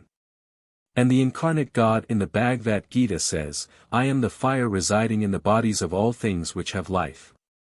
Upon the forehead of the Ganes is a crescent representing the moon, whose power over the waters of the ocean caused her to be regarded as the sovereign of the great nutritive element, and whose mild rays, being accompanied by the refreshing dews and cooling breezes of the night, made her naturally appear to the inhabitants of hot countries as the comforter and restorer of the earth. I am the moon, says the deity in the Bhagavad Gita, whose nature it is to give the quality of taste and relish, and to cherish the herbs and plants of the field. The light of the sun, moon, and fire, were however all but one, and equally emanations of the Supreme Being. "Know," says the deity in the same ancient dialogue, "that the light which proceedeth from the sun, and illuminateth the world, and the light which is in the moon and in the fire, are mine. I pervade all things in nature, and guard them with my beams." In the figure now under consideration a kind of preeminence seems to be given to the moon over the sun. Proceeding probably from the Hindus not possessing the true solar system, which must however have been known to the people from whom they learnt to calculate eclipses, which they still continue to do, though upon principles not understood by themselves. They now place the earth in the center of the universe, as the later Greeks did, among whom we also find the same preference given to the lunar symbol, Jupiter being represented, on a medal of Antiochus VIII, with the crescent upon his head, and the asterisk of the sun in his hand. In a passage of the Bhagavad Gita already cited we find the elephant and bull mentioned together as symbols of the same kind. And on a medal of Seleucus Nicator we find them united by the horns of the one being placed on the head of the other. The later Greeks also sometimes employed the elephant as the universal symbol of the deity, in which sense he is represented on a medal of Antiochus VI, bearing the torch, the emblem of the universal agent, fire, in his proboscis, and the cornucopia, the result of its exertion, in his tail. On another corner of the little Indian pagoda, is a figure with 4 heads, all of the same pointed form as that of the Ganes. This I take to represent Brahma, to whom the Hindus attribute 4 mouths, and say that with them he dictated the 4 beads, or Vedas, the mystic volumes of their religion. The 4 heads are turned different ways, but exactly resemble each other. The beards have been painted black, and are sharp and pointed, like those of goats, which the Greeks gave to Pan, and his subordinate emanations, the fauns and satyrs. Hence I am inclined to believe, that the Brahma of the Indians is the same as the Pan of the Greeks, that is, the creative spirit of the deity transfused through matter, and acting in the 4 elements represented by the 4 heads. The Indians indeed admit of a 5th element, as the Greeks did likewise, but this is never classed with the rest, being of an ethereal and more exalted nature, and belonging peculiarly to the deity. Some call it heaven, some light and some ether, says Plutarch. The Hindus now call it Akas, by which they seem to mean pure ethereal light or fire. This mode of representing the allegorical personages of religion with many heads and limbs to express their various attributes, and extensive operation, is now universal in the East, and seems anciently not to have been unknown to the Greeks. At least if we may judge by the epithets used by Pindar and other early poets. The union of 2 symbolical heads is common among the specimens of their art now extant, as may be seen upon the medals of Syracuse, Marseilles, and many other cities. Upon a gem of this sort in the collection of Mr. Townley, the same ideas which are expressed on the Indian pagoda by the distinct figures Brahma and Ganes, are expressed by the united heads of Ammon and Minerva. Ammon, as before observed, was the Pan of the Greeks, and Minerva is here evidently the same as the Ganes, being represented after the Indian manner, with the elephant's skin on her head, instead of a helmet. Both these heads appear separate upon different medals of the Ptolemies, under one of whom this gem was probably engraved, Alexandria having been for a long time the great center of religions, as well as of trade and science. Next to the figure of Brahma on the pagoda is the cow of plenty, or the female emblem of the generative or nutritive power of the earth. And at the other corner, next to the Ganes, is the figure of a woman, with a head of the same conic or pyramidal form, and upon the front of it a flame of fire, from which hangs a crescent. This seems to be the female personification of the divine attributes represented by the Ganes or Polir, for the Hindus, like the Greeks, worship the deity under both sexes, though they do not attempt to unite both in one figure. I am the father and the mother of the world, says the incarnate God in the Bhagavad Gita. Amongst cattle, adds he in a subsequent part, I am the cow Kamadhuk. I am the prolific Kondarp, the god of love. These 2 sentences, by being placed together, seem to imply some relation between this god of love and the cow Kamadhuk. And, were we to read the words without punctuation, as they are in all ancient orthography, we should think the author placed the god of love amongst the cattle. Which he would naturally do, if it were the custom of his religion to represent him by an animal symbol. Among the Egyptians, as before observed, the cow was the symbol of Venus, the goddess of love, and passive generative power of nature. On the capitals of one of the temples of Philae we still find the heads of this goddess represented of a mixed form, the horns and ears of the cow being joined to the beautiful features of a woman in the prime of life. Such as the Greeks attributed to that Venus, whom they worshipped as the mother of the prolific god of love, Cupid, who was the personification of animal desire or concupiscence, as the Orphic love, the father of gods and men, was of universal attraction. The Greeks, who represented the mother under the form of a beautiful woman, naturally represented the son under the form of a beautiful boy. But a people who represented the mother under the form of a cow, would as naturally represent the son under the form of a calf. This seems to be the case with the Hindus, as well as with the Egyptians. Wherefore Kondarp may be very properly placed among the cattle. By following this analogy, we may come to the true meaning of a much celebrated object of devotion, recorded by another ancient writer, of a more venerable character. Plate 14. Portable temple dedicated to Priapus or the Lingam.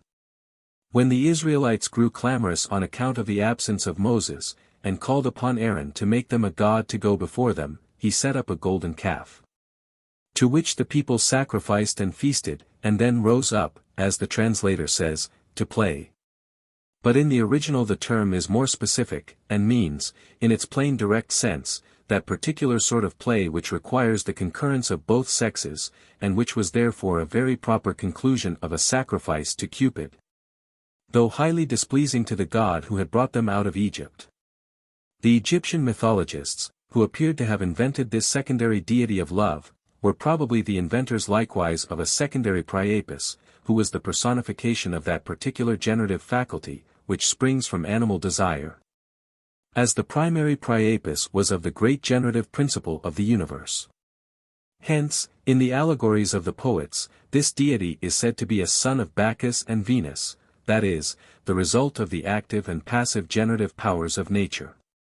The story of his being the son of a Grecian conqueror, and born at Lampsacus, seems to be a corruption of this allegory. Of all the nations of antiquity the Persians were the most simple and direct in the worship of the Creator. They were the Puritans of the heathen world, and not only rejected all images of God or his agents, but also temples and altars, according to Herodotus, whose authority I prefer to any other, because he had an opportunity of conversing with them before they had adopted any foreign superstitions. As they worshipped the ethereal fire without any medium of personification or allegory, they thought it unworthy of the dignity of the god to be represented by any definite form, or circumscribed to any particular place.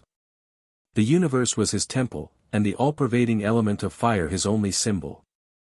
The Greeks appear originally to have held similar opinions, for they were long without statues. And Pausanias speaks of a temple at Sicyon, built by Adrastus, who lived an age before the Trojan War, which consisted of columns only, without wall or roof, like the Celtic temples of our northern ancestors, or the Pyrathia of the Persians, which were circles of stones, in the center of which was kindled the saccharine fire, the symbol of the god.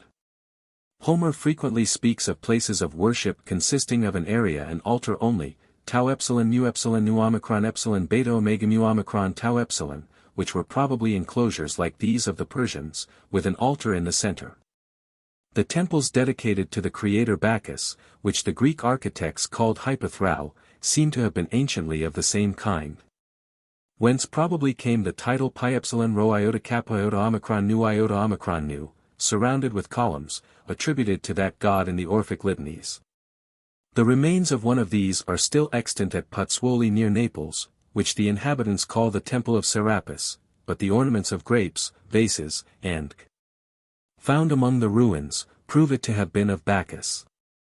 Serapis was indeed the same deity worshipped under another form, being equally a personification of the sun. The architecture is of the Roman times, but the ground plan is probably that of a very ancient one, which this was made to replace. For it exactly resembles that of a Celtic temple in Zealand, published in Stukely's itinerary. The ranges of square buildings which enclose it are not properly parts of the temple, but apartments of the priests, places for victims and sacred utensils. And chapels dedicated to subordinate deities introduced by a more complicated and corrupt worship, and probably unknown to the founders of the original edifice. The portico, which runs parallel with these buildings, enclosed the temenos, or area of sacred ground, which in the Pyretheia of the Persians was circular, but is here quadrangular, as in the Celtic temple in Zealand. And the Indian pagoda before described. In the center was the Holy of Holies, the seat of the god, consisting of a circle of columns raised upon a basement, without roof or walls, in the middle of which was probably the sacred fire, or some other symbol of the deity. The square area in which it stood, was sunk below the natural level of the ground, and, like that of the little Indian pagoda, appears to have been occasionally floated with water, the drains and conduits being still to be seen. As also several fragments of sculpture representing waves, serpents, and various aquatic animals, which once adorned the basement. The Bacchus pi epsilon rho iota kappa iota omicron nu iota omicron here worshipped, was, as we learn from the Orphic hymn above cited, the sun in his character of extinguisher of the fires which once pervaded the earth. This he was supposed to have done by exhaling the waters of the ocean, and scattering them over the land, which was thus supposed to have acquired its proper temperature and fertility. For this reason the sacred fire, the essential image of the god, was surrounded by the element which was principally employed in giving effect to the beneficial exertions of his great attribute. These Orphic temples were, without doubt, emblems of that fundamental principle of the mystic faith of the ancients, the solar system. Fire, the essence of the deity, occupying the place of the sun, and the columns surrounding it as the subordinate parts of the universe. Plate 15. Temple dedicated to Bacchus at Puteoli.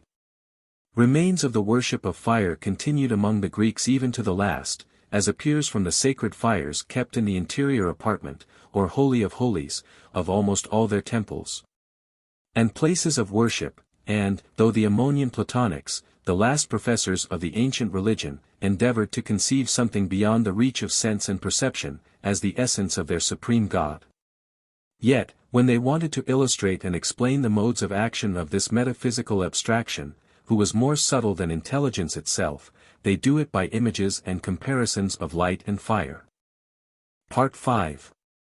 At Lycopolis in Egypt the destroying power of the sun was represented by a wolf, which, as Macrobius says, was worshipped there as Apollo.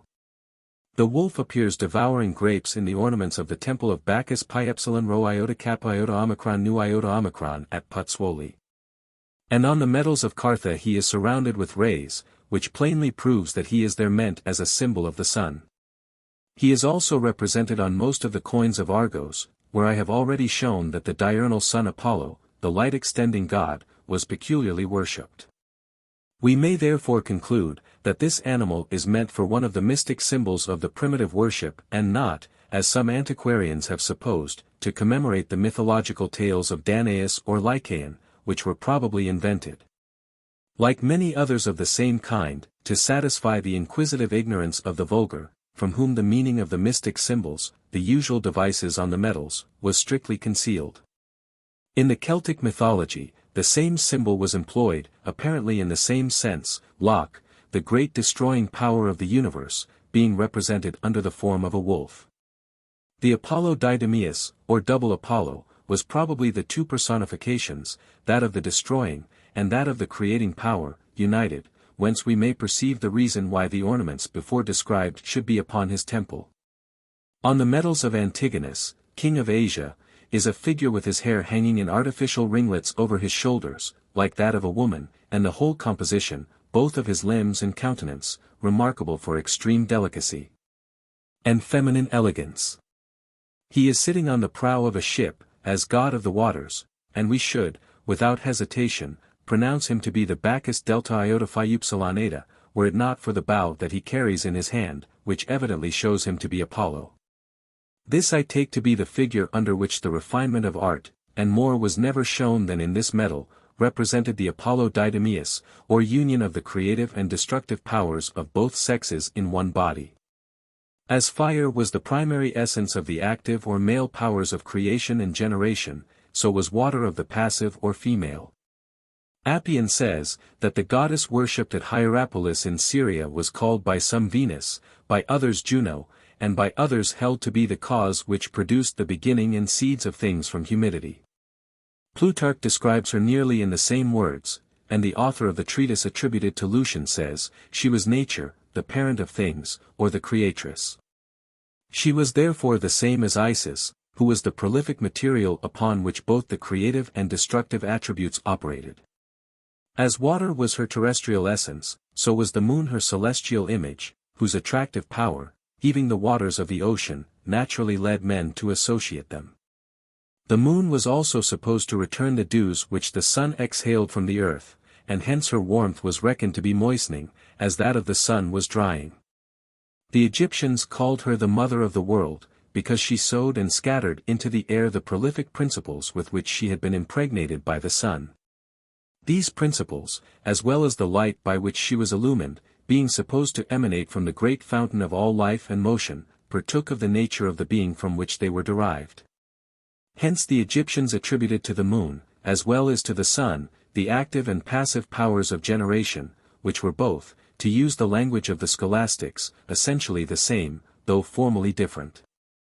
This union is represented on a medal of Demetrius II, king of Syria, where the goddess of Hierapolis appears with the male organs of generation sticking out of her robe, and holding the thyrsus of Bacchus, the emblem of fire, in one hand, and the terrestrial globe, representing the subordinate elements, in the other. Her head is crowned with various plants, and on each side is an asterisk representing, probably, the diurnal and nocturnal sun, in the same manner as when placed over the caps of Castor and Pollux. This is not the form under which she was represented in the temple at Hierapolis, when the author of the account attributed to Lucian visited it. Which is not to be wondered at, for the figures of this universal goddess, being merely emblematical, were composed according to the attributes which the artists meant particularly to express. She is probably represented here in the form under which she was worshipped in the neighborhood of Cyzicus, where she was called Alpha Rho Tau Epsilon Mu Iota Pi Rho Iota Alpha Pi Iota Nu Eta, the Priapic Diana. In the temple at Hierapolis the active powers imparted to her by the Creator were represented by immense images of the male organs of generation placed on each side of the door. The measures of these must necessarily be corrupt in the present text of Lucian. But that they were of an enormous size we may conclude from what is related of a man's going to the top of one of them every year, and residing there days, in order to have a more intimate communication with the deity, while praying for the prosperity of Syria. Athenaeus relates, that Ptolemy Philadelphus had one of 120 cubits long carried in procession at Alexandria. Of which the poet might justly have said, Horrendum protendit mentula quantum. Quanta quit vastos thetitis spumantis hiatus. Quanta quit priscanque rem, magnanque parentum. Naturam, solidis naturam implir medullis. C. Forae immensos, quote ad astra valantia current. Conceptura globos, et tela trisulca tonantis. E vaga concussum motura tenitro mundum. This was the real meaning of the enormous figures at Hierapolis. They were the generative organs of the Creator personified, with which he was supposed to have impregnated the heavens, the earth, and the waters. Within the temple were many small statues of men with these organs disproportionably large. These were the angels or attendants of the goddess, who acted as her ministers of creation in peopling and fructifying the earth. The statue of the goddess herself was in the sanctuary of the temple, and near it was the statue of the Creator, whom the author calls Jupiter, as he does the goddess, Juno. By which he only means that they were the supreme deities of the country where worshipped. She was borne by lions, and he by bulls, to show that nature, the passive productive power of matter, was sustained by anterior destruction, whilst the ethereal spirit, or active productive power, was sustained by his own strength only. Of which the bulls were symbols. Between both was a third figure, with a dove on his head, which some thought to be Bacchus. This was the Holy Spirit, the first-begotten love, or plastic nature, of which the dove was the image when it really deigned to descend upon man, proceeding from, and consubstantial with both, for all three were but personifications of one.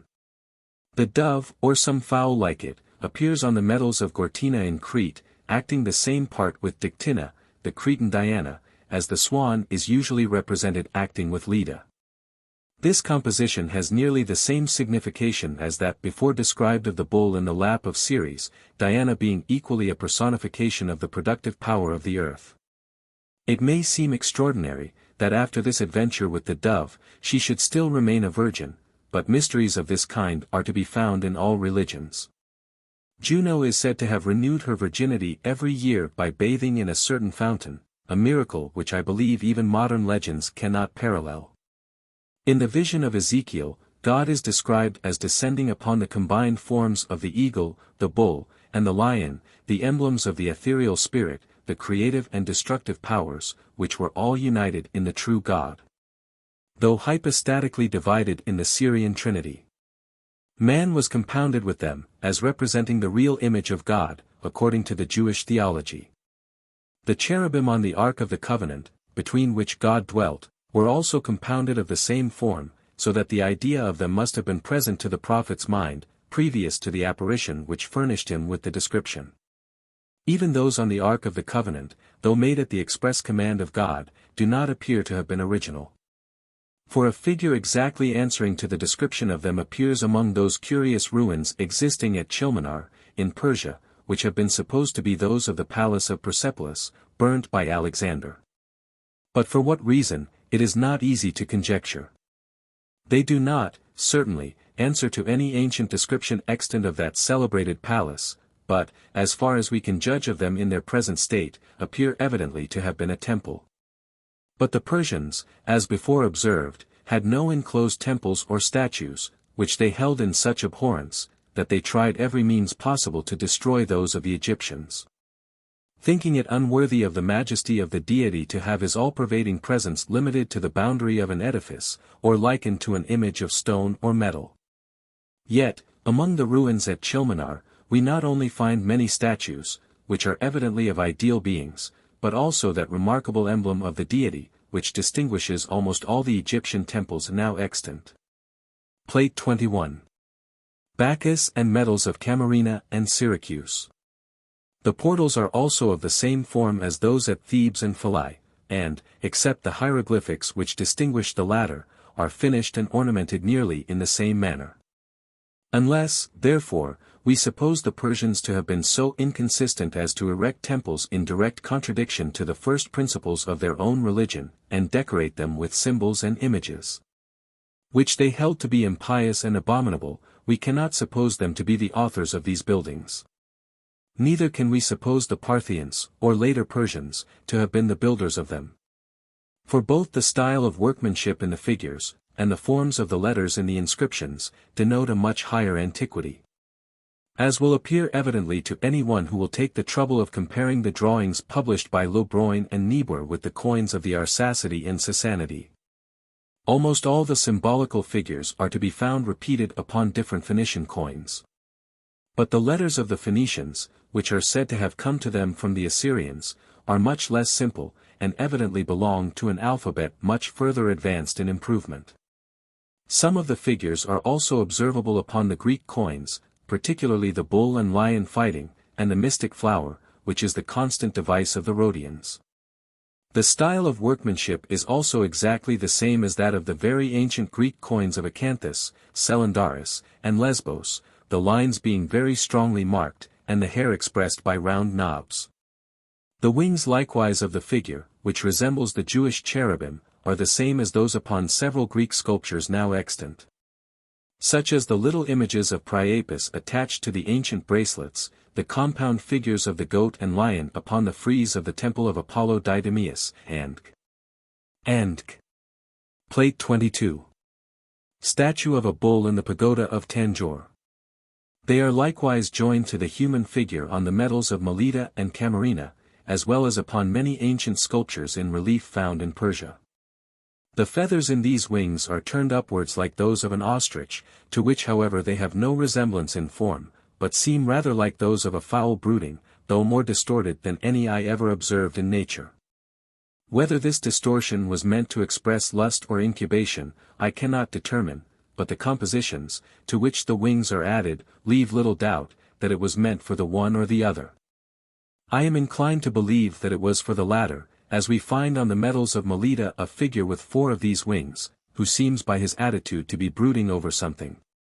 On his head is the cap of liberty, whilst in his right hand he holds the hook or attractor, and in his left the winnow or separator. So that he probably represents the epsilon rho omega, or generative spirit brooding over matter, and giving liberty to its productive powers by the exertion of his own attributes, attraction and separation. On a very ancient Phoenician medal brought from Asia by Mr. Pullinger, and published very incorrectly by Mr. Swinton in the Philosophical Transactions of 1760, is a disc or ring surrounded by wings of different forms, of which some of the feathers are distorted in the same manner.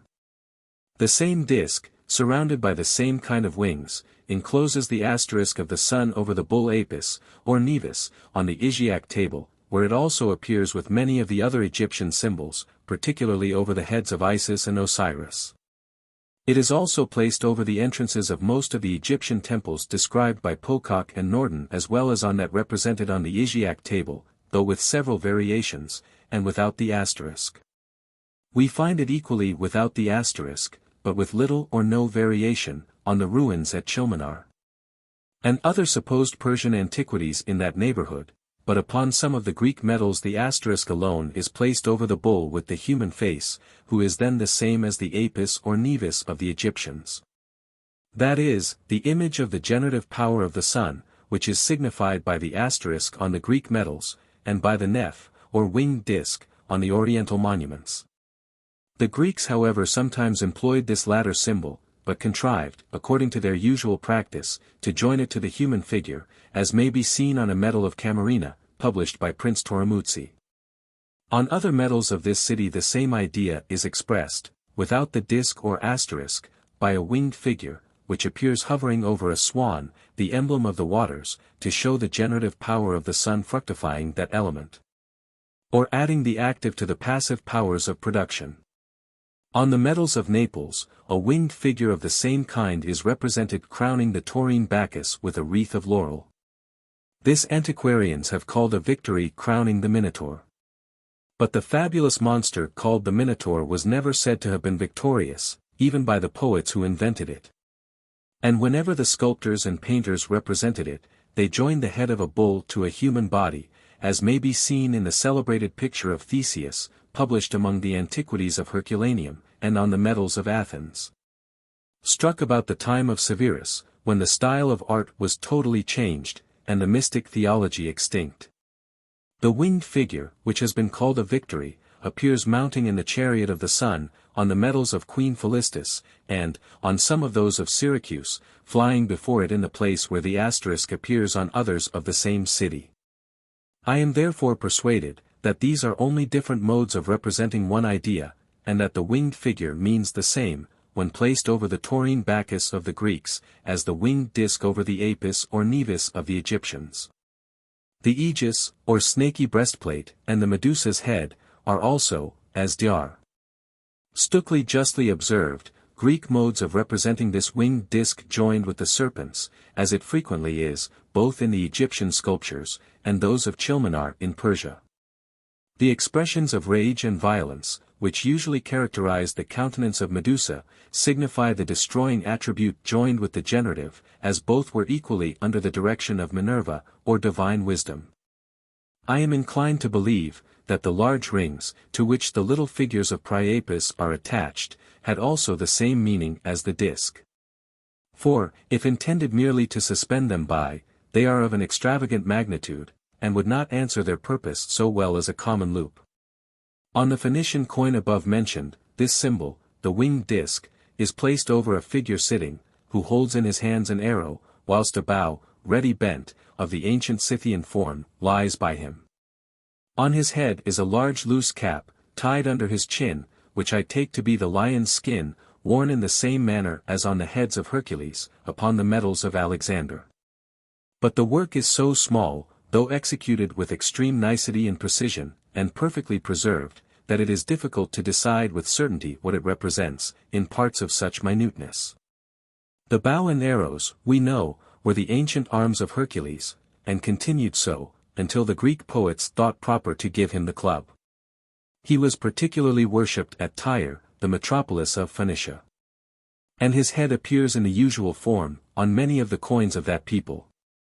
We may hence conclude that he is the person here represented, notwithstanding the difference in the style and composition of the figure, which may be accounted for by the difference of art. The Greeks, animated by the spirit of their ancient poets, and the glowing melody of their language, were grand and poetical in all their compositions. Whilst the Phoenicians, who spoke a harsh and untunable dialect, were unacquainted with fine poetry, and consequently with poetical ideas. For words being the types of ideas, and the signs or marks by which men not only communicate them to each other, but arrange and regulate them in their own minds. The genius of a language goes a great way towards forming the character of the people who use it. Poverty of expression will produce poverty of conception, for men will never be able to form sublime ideas, when the language in which they think, for men always think as well as speak in some language, is incapable of expressing them. This may be one reason why the Phoenicians never rivaled the Greeks in the perfection of art, although they attained a degree of excellence long before them. For Homer, whenever he has occasion to speak of any fine piece of art, takes care to inform us that it was the work of Sidonians. He also mentions the Phoenician merchants bringing toys and ornaments of dress to sell to the Greeks, and practicing those frauds which merchants and factors are apt to practice upon ignorant people. It is probable that their progress in the fine arts, like that of the Dutch, who are the Phoenicians of modern history, never went beyond a strict imitation of nature, which, compared to the more elevated graces of ideal composition, is like a newspaper narrative compared with one of Homer's battles. A figure of Hercules, therefore, executed by a Phoenician artist, if compared to one by Phidias or Lysippus, would be like a picture of Moses or David, painted by Teniers, or Gerard Dow, compared to one of the same, painted by Raphael or Annibal Carracci. This is exactly the difference between the figures on the medal now under consideration, and those on the coins of Gelo or Alexander. Of all the personages of the ancient mythology, Hercules is perhaps the most difficult to explain. For physical allegory and fabulous history are so entangled in the accounts we have of him, that it is scarcely possible to separate them. He appears, however, like all the other gods, to have been originally a personified attribute of the sun. The 11th of the Orphic hymns is addressed to him as the strength and power of the sun, and Macrobius says that he was thought to be the strength and virtue of the gods, by which they destroyed the giants. And that, according to Varro, the Mars and Hercules of the Romans were the same deity, and worshipped with the same rites. According to Varro then, whose authority is perhaps the greatest that can be cited, Hercules was the destroying attribute represented in a human form, instead of that of a lion, tiger, or hippopotamus. Hence the terrible picture drawn of him by Homer, which always appeared to me to have been taken from some symbolical statue, which the poet not understanding, supposed to be of the Theban hero, who had assumed the title of the deity, and whose fabulous history he was well acquainted with. The description however applies in every particular to the allegorical personage. His attitude, ever fixed in the act of letting fly his arrow, with the figures of lions and bears, battles and murders, which adorn his belt, all unite in representing him as the destructive attribute personified. But how happens it then that he is so frequently represented strangling the lion, the natural emblem of this power? Is this an historical fable belonging to the Theban hero, or a physical allegory of the destructive power destroying its own force by its own exertions? Or is the single attribute personified taken for the whole power of the deity in this, as in other instances already mentioned? The Orphic hymn above cited seems to favor this last conjecture. For he is there addressed both as the devourer and generator of all, pi alpha mu phi alpha gamma epsilon, pi alpha gamma gamma epsilon nu epsilon tau omega zeta. However this may be, we may safely conclude that the Hercules armed with the bow and arrow, as he appears on the present medal, is like the Apollo, the destroying power of the diurnal sun. On the other side of the medal is a figure, somewhat like the Jupiter on the medals of Alexander and Antiochus, sitting with a beaded scepter in his right hand, which he rests upon the head of a bull, that projects from the side of the chair. Above, on his right shoulder, is a bird, probably a dove, the symbol of the Holy Spirit, descending from the sun, but, as this part of the medal is less perfect than the rest, the species cannot be clearly discovered. In his left hand beholds a short staff, from the upper side of which springs an ear of corn, and from the lower a bunch of grapes, which being the two most esteemed productions of the earth, were the natural emblems of general fertilization. This figure is therefore the generator, as that on the other side is the destroyer, whilst the sun, of whose attributes both are personifications, is placed between them. The letters on the side of the generator are quite entire, and, according to the Phoenician alphabet published by Mr. Duttons, are equivalent to the Roman ones which compose the words Baal Thrz, of which Mr. Swinton makes Baal Tars, and translates Jupiter of Tarsus, whence he concludes that this coin was struck at that city. But the first letter of the last word is not a taith, but a thou, or aspirated t. And, as the Phoenicians had a vowel answering to the Roman a, it is probable they would have inserted it, had they intended it to be sounded, but we have no reason to believe that they had any to express the u or y, which must therefore be comprehended in the preceding consonant whenever the sound is expressed. Hence I conclude that the word here meant is Thrz or Thurs, the Thor or Thursday of the Celts and Sarmatians, the Thura of the Assyrians, the Turon of the Tyrrhenians or Etruscans, the Taurine Bacchus of the Greeks, and the deity whom the Germans carried with them in the shape of a bull, when they invaded Italy, from whom the city of Tyre, as well as Tyrrhenia, or Tuscany, probably took its name. His symbol the bull, to which the name alludes, is represented on the chair or throne in which he sits. And his scepter, the emblem of his authority, rests upon it. The other word, Baal, was merely a title in the Phoenician language, signifying God, or Lord, and used as an epithet of the sun, as we learn from the name Baalbek, the city of Baal, which the Greeks rendered Heliopolis, the city of the sun. Thus does this singular medal show the fundamental principles of the ancient Phoenician religion to be the same as those which appear to have prevailed through all the other nations of the northern hemisphere. Fragments of the same system everywhere occur, variously expressed as they were variously understood, and oftentimes merely preserved without being understood at all. The ancient reverence being continued to the symbols, when their meaning was wholly forgotten. The hypostatical division and essential unity of the deity is one of the most remarkable parts of this system, and the farthest removed from common sense and reason. And yet this is perfectly reasonable and consistent, if considered together with the rest of it, for the emanations and personifications were only figurative abstractions of particular modes of action and existence, of which the primary cause and original essence still continued one and the same. The three hypostases being thus only one being, each hypostasis is occasionally taken for all, as is the case in the passage of Apuleius before cited, where Isis describes herself as the universal deity. In this character she is represented by a small basaltine figure, of Egyptian sculpture, at Strawberry Hill, which is covered over with symbols of various kinds from top to bottom. That of the bull is placed lowest, to show that the strength or power of the Creator is the foundation and support of every other attribute. On her head are towers, to denote the earth. And round her neck is hung a crabfish, which, from its power of spontaneously detaching from its body, and naturally reproducing, any limbs that are hurt or mutilated, became the symbol of the productive power of the waters. In which sense it appears on great numbers of ancient medals of various cities. The nutritive power is signified by her many breasts, and the destructive by the lions which she bears on her arms. Other attributes are expressed by various other animal symbols, the precise meaning of which I have not sagacity sufficient to discover. Part 6.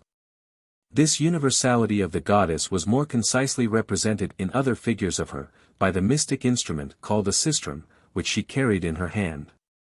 Plutarch has given an explanation of it, which may serve to show that the mode here adopted of explaining the ancient symbols is not founded merely upon conjecture and analogy, but also upon the authority of one of the most grave and learned of the Greeks. The curved top, he says, represented the lunar orbit, within which the creative attributes of the deity were exerted, in giving motion to the four elements, signified by the four rattles below. On the center of the curve was a cat, the emblem of the moon, who, from her influence on the constitutions of women, was supposed to preside particularly over the passive powers of generation, and below, upon the base, a head of Isis or Nephthys. Instead of which, upon that which I have had engraved, as well as upon many others now extant, are the male organs of generation, representing the active powers of the Creator, attributed to Isis with the passive. The clattering noise, and various motions of the rattles being adopted as the symbols of the movement and mixture of the elements from which all things are produced, the sound of metals in general became an emblem of the same kind. Hence, the ringing of bells, and clattering of plates of metal, were used in all lustrations, sacrifices, and the title Priapus, applied to the characteristic attribute of the Creator, and sometimes to the Creator himself, is probably a corruption of beta rho iota alpha pi upsilon omicron epsilon, clamorous or loud. For the beta and pi being both labials, the change of the one for the other is common in the Greek language. We still find many ancient images of this symbol, with bells attached to them as they were to the sacred robe of the high priest of the Jews, in which he administered to the Creator. The bells in both were of a pyramidal form, to show the ethereal igneous essence of the god. This form is still retained in those used in our churches, as well as in the little ones rung by the Catholic priests at the elevation of the host. The use of them was early adopted by the Christians, in the same sense as they were employed by the later heathens, that is, as a charm against evil demons. For, being symbols of the active exertions of the creative attributes, they were properly opposed to the emanations of the destructive. The Lacedaemonians used to beat a pan or kettle drum at the death of their king, to assist in the emancipation of his soul at the dissolution of the body. We have a similar custom of tolling a bell on such occasions, which is very generally practiced, though the meaning of it has been long forgotten. This emancipation of the soul was supposed to be finally performed by fire, which, being the visible image and active essence of both the creative and destructive powers, was very naturally thought to be the medium through which men passed from the present to a future life. The Greeks, and all the Celtic nations, accordingly, burned the bodies of the dead, as the Gentoos do at this day, while the Egyptians, among whom fuel was extremely scarce, placed them in pyramidal monuments, which were the symbols of fire. Hence come those prodigious structures which still adorn that country.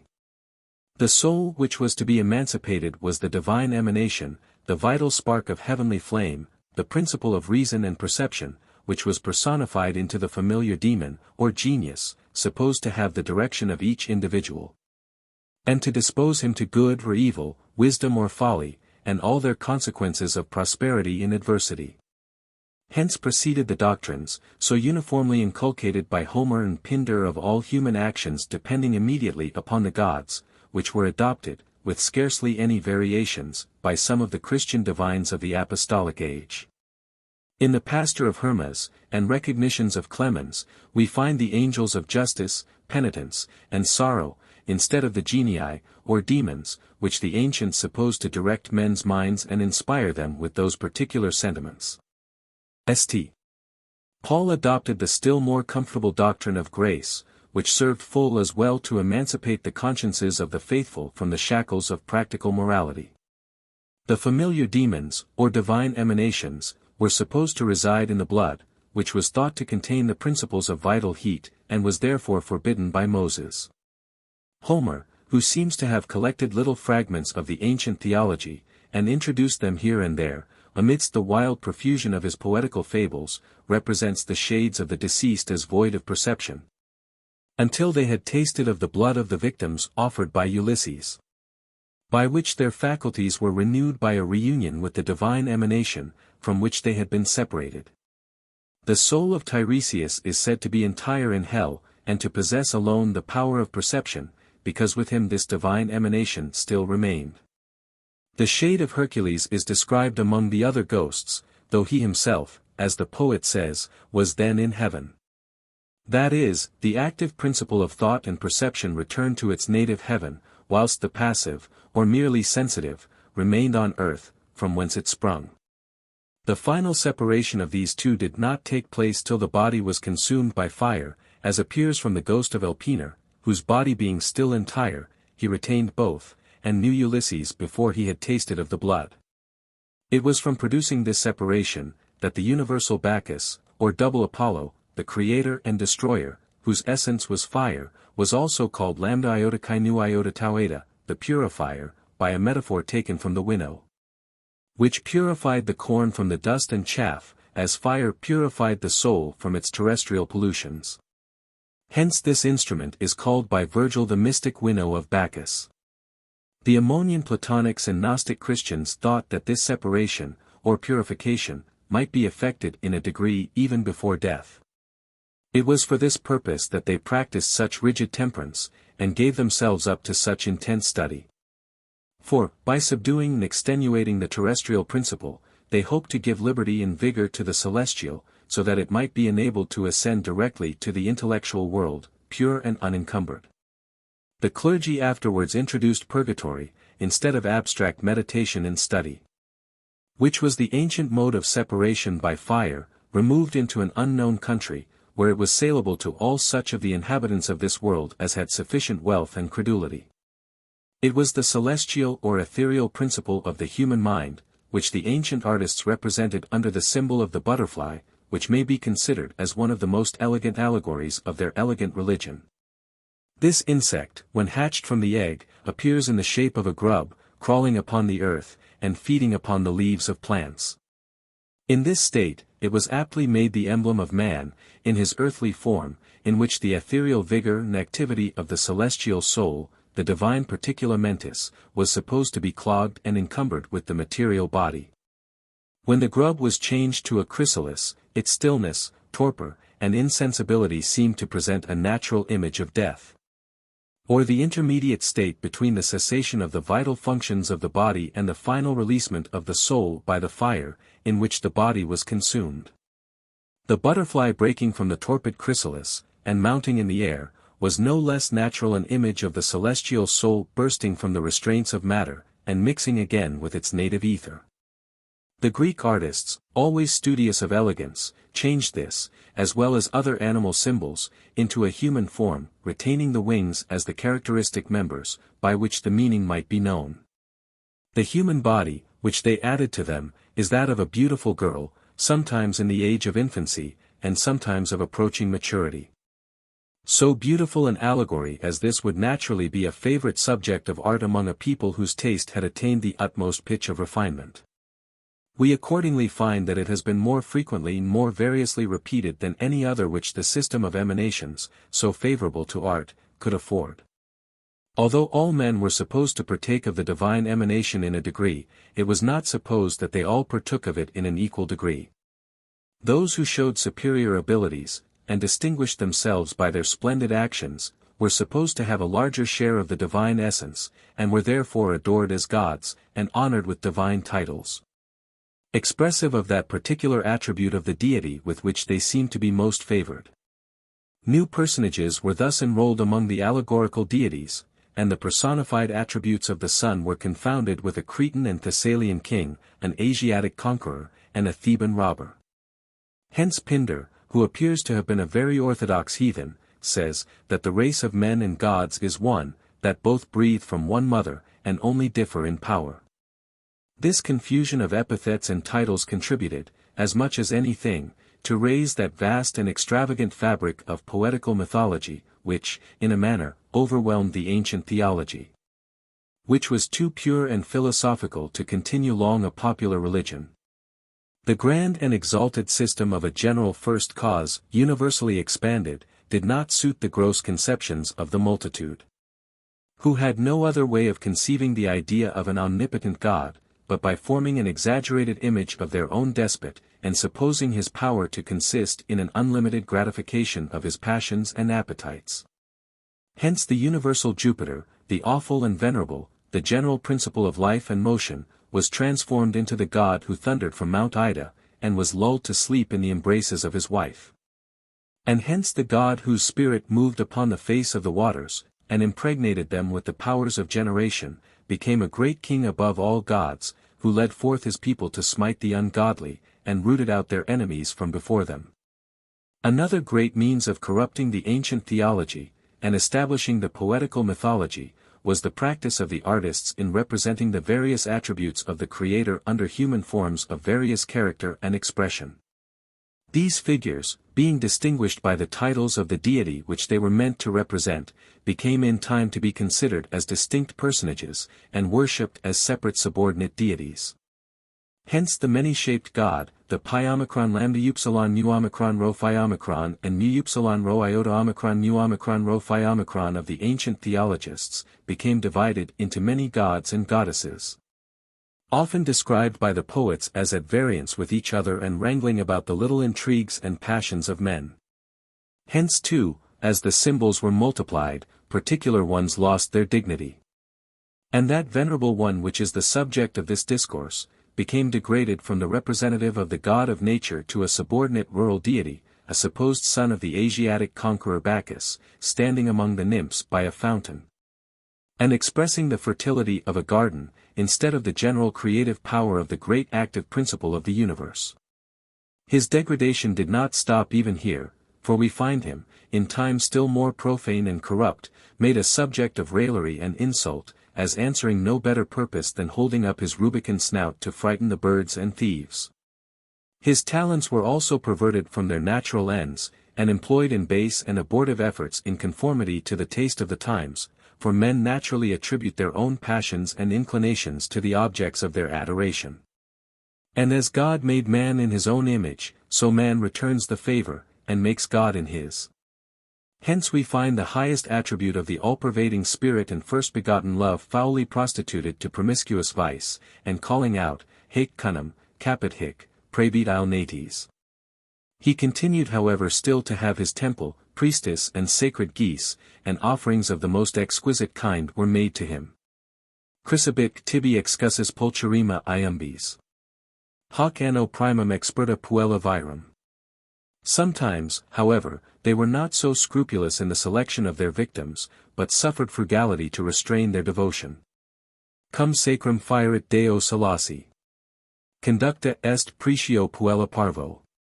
The bride was usually placed upon him immediately before marriage. Not, as Lactantius says, ut aegis pudicitium prior Deus prelibas videator, but that she might be rendered fruitful by her communion with the divine nature, and capable of fulfilling the duties of her station. In an ancient poem we find a lady of the name of Lalage presenting the pictures of the Elephantis to him, and gravely requesting that she might enjoy the pleasures over which he particularly presided. In all the attitudes described in that celebrated treatise. Whether or not she succeeded, the poet has not informed us. But we may safely conclude that she did not trust wholly to faith and prayer, but, contrary to the usual practice of modern devotees, accompanied her devotion with such good works as were likely to contribute to the end proposed by it. When a lady had served as the victim in a sacrifice to this god, she expressed her gratitude for the benefits received, by offering upon his altar certain small images representing his characteristic attribute, the number of which was equal to the number of men who had acted as priests upon the occasion. On an antique gem, in the collection of Mr. Townley, is one of these fair victims, who appears just returned from a sacrifice of this kind, and devoutly returning her thanks by offering upon an altar some of these images. From the number of which one may observe that she has not been neglected. This offering of thanks had also its mystic and allegorical meaning. For fire being the energetic principle and essential force of the Creator, and the symbol above mentioned the visible image of his characteristic attribute, the uniting them was uniting the material with the essential cause, from whose joint operation all things were supposed to proceed. These sacrifices, as well as all those to the deities presiding over generation, were performed by night, hence Hippolytus, in Euripides, says, to express his love of chastity, that he likes none of the gods revered by night. These acts of devotion were indeed attended with such rites as must naturally shock the prejudices of a chaste and temperate mind, not liable to be warmed by that ecstatic enthusiasm which is peculiar to devout persons when their attention is absorbed in the contemplation of the beneficent powers of the Creator. and all their faculties directed to imitate him in the exertion of his great characteristic attribute. To heighten this enthusiasm, the male and female saints of antiquity used to lie promiscuously together in the temples, and honor God by a liberal display and general communication of his bounties. Herodotus, indeed, accepts the Greeks and Egyptians, and Dionysius of Halicarnassus, the Romans, from this general custom of other nations. But to the testimony of the former we may oppose the 1,000 sacred prostitutes kept at each of the temples of Corinth and Eryx. And to that of the latter the express words of Juvenal, who, though he lived an age later, lived when the same religion, and nearly the same manners, prevailed. Diodorus Siculus also tells us, that when the Roman praetors visited Eryx, they laid aside their magisterial severity, and honored the goddess by mixing with her votaries, and indulging themselves in the pleasures over which she presided. It appears, too, that the act of generation was a sort of sacrament in the island of Lesbos, for the device on its medals, which in the Greek republics had always some relation to religion, is as explicit as forms can make it. The figures appear indeed to be mystic and allegorical, the male having evidently a mixture of the goat in his beard and features, and therefore probably represents Pan, the generative power of the universe incorporated in universal matter. The female has all that breadth and fullness which characterized the personification of the passive power, known by the titles of Rhea, Juno, Ceres, Andi. When there were such seminaries for female education as those of Eryx and Corinth, we need not wonder that the ladies of antiquity should be extremely well instructed in all the practical duties of their religion. The stories told of Julia and Messalina show us that the Roman ladies were no ways deficient. And yet they were as remarkable for their gravity and decency as the Corinthians were for their skill and dexterity in adapting themselves to all the modes and attitudes which the luxuriant imaginations of experienced votaries have contrived for performing the rites of their tutelar goddess. The reason why these rites were always performed by night was the peculiar sanctity attributed to it by the ancients, because dreams were then supposed to descend from heaven to instruct and forewarn men. The nights, says Hesiod, belong to the blessed gods, and the Orphic poet calls night the source of all things, pi alpha nu tau omega nu gamma epsilon nu epsilon sigma iota, to denote that productive power, which, as I have been told, it really possesses. It being observed that plants and animals grow more by night than by day. The ancients extended this power much further, and supposed that not only the productions of the earth, but the luminaries of heaven, were nourished and sustained by the benign influence of the night. Hence that beautiful apostrophe in the Electra of Euripides, omega nu upsilon xi mu epsilon lambda alpha iota nu alpha, chi upsilon sigma epsilon omega nu alpha sigma tauro omega nu tauro omicron phi epsilon, and not only the sacrifices to the generative deities, but in general all the religious rites of the Greeks, were of the festive kind. To imitate the gods, was, in their opinion, to feast and rejoice, and to cultivate the useful and elegant arts, by which we are made partakers of their felicity. This was the case with almost all the nations of antiquity, except the Egyptians and their reformed imitators the Jews, who being governed by a hierarchy, endeavored to make it awful and venerable to the people by an appearance of rigor and austerity. The people, however, sometimes broke through this restraint, and indulged themselves in the more pleasing worship of their neighbors, as when they danced and feasted before the golden calf which Aaron erected, and devoted themselves to the worship of obscene idols, generally supposed to be of Priapus, under the reign of Abijam. Part 7. The Christian religion, being a reformation of the Jewish, rather increased than diminished the austerity of its original. On particular occasions however it equally abetted its rigor, and gave way to festivity and mirth, though always with an air of sanctity and solemnity. Such were originally the feasts of the Eucharist, which, as the word expresses, were meetings of joy and gratulation, though, as divines tell us, all of the spiritual kind, but the particular manner in which St.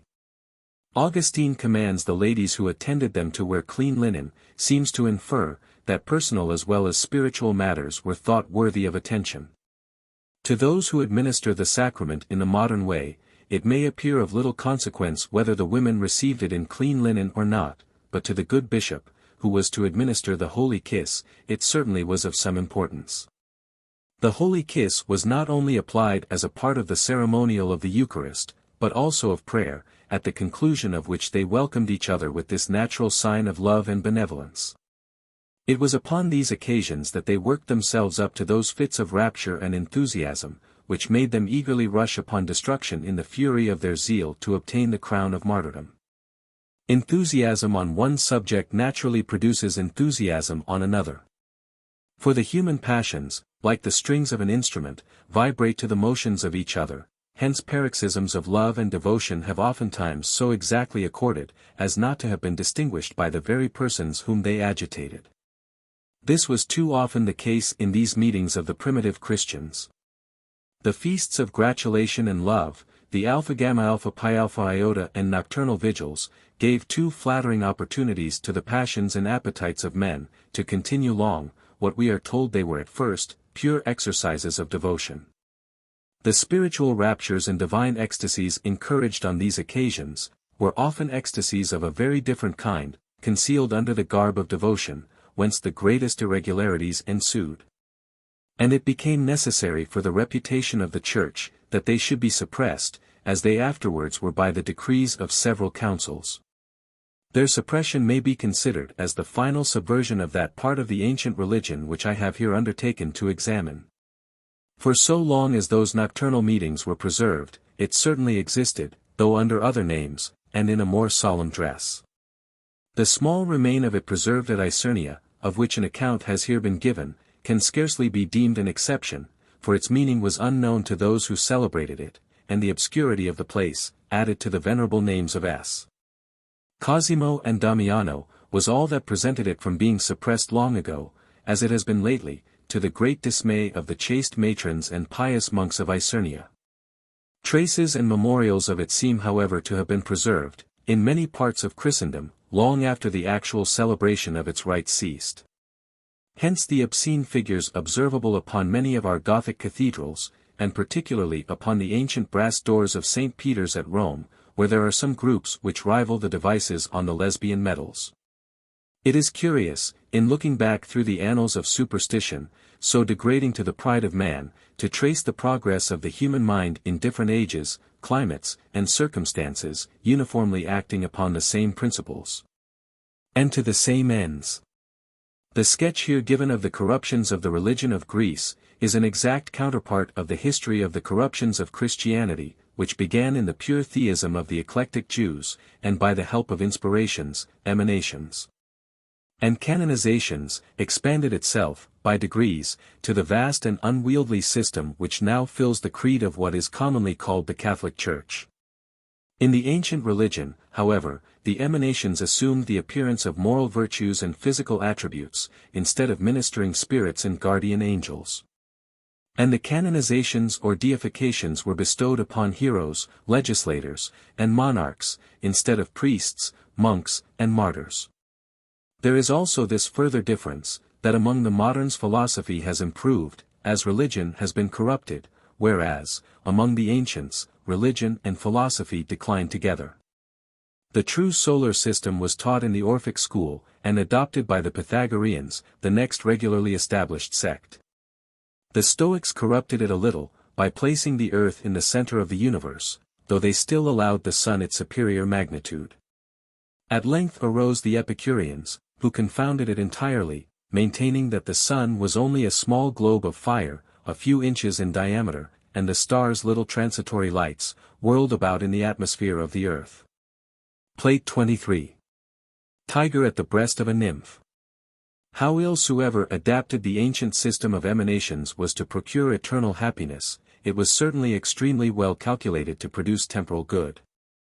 For, by the endless multiplication of subordinate deities, it effectually excluded two of the greatest curses that ever afflicted the human race, dogmatical theology, and its consequent religious persecution.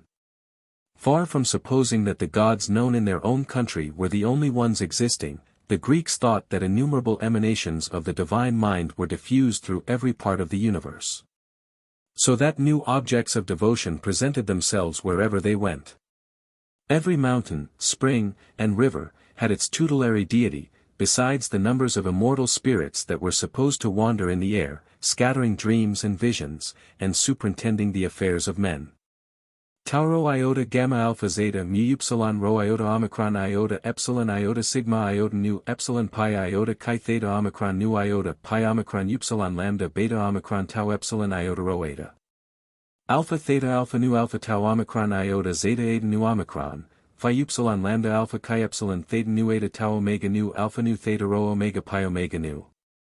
An adequate knowledge of these they never presumed to think attainable, but modestly contented themselves with revering and invoking them whenever they felt or wanted their assistance. When a shipwrecked mariner was cast upon an unknown coast, he immediately offered up his prayers to the gods of the country, whoever they were, and joined the inhabitants in whatever rites they thought proper to propitiate them with.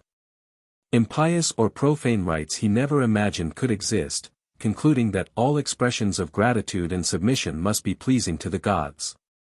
Atheism was, indeed, punished at Athens, as the obscene ceremonies of the Bacchanalians were at Rome. But both as civil crimes against the state, the one tending to weaken the bands of society by destroying the sanctity of oaths, and the other to subvert that decency and gravity of manners, upon which the Romans so much prided themselves. The introduction of strange gods, without permission from the magistrate, was also prohibited in both cities. But the restriction extended no farther than the walls, there being no other parts of the Roman Empire, except Judea, in which any kind of impiety or extravagance might not have been maintained with impunity. Provided it was maintained merely as a speculative opinion, and not employed as an engine of faction, ambition, or oppression. The Romans even carried their condescension so far as to enforce the observance of a dogmatical religion, where they found it before established, as appears from the conduct of their magistrates in Judea, relative to Christ and his apostles. And from what Josephus has related, of a Roman soldier's being punished with death by his commander for insulting the books of Moses. Upon what principle then did they act, when they afterwards persecuted the Christians with so much rancor and cruelty? Perhaps it may surprise persons not used to the study of ecclesiastical antiquities, to be told, what is nevertheless indisputably true, that the Christians were never persecuted on account of the speculative opinions of individuals, but either for civil crimes laid to their charge, or for withdrawing their allegiance from the state, and joining in a federative union dangerous by its constitution, and rendered still more dangerous by the intolerant principles of its members, who often tumultuously interrupted the public worship, and continually railed against the national religion, with which both the civil government and military discipline of the Romans were inseparably connected, as the certain means of eternal damnation. To break this union, was the great object of Roman policy during a long course of years, but the violent means employed only tended to cement it closer. Some of the Christians themselves indeed, who were addicted to Platonism, took a safer method to dissolve it, but they were too few in number to succeed. This was by trying to moderate the furious zeal which gave life and vigor to the confederacy, and to blend and soften the unyielding temper of religion with the mild spirit of philosophy. We all, said they, agree in worshipping one supreme God, the Father and Preserver of all. While we approach him with purity of mind, sincerity of heart, and innocence of manners, forms and ceremonies of worship are indifferent. And not less worthy of his greatness, for being varied and diversified according to the various customs and opinions of men.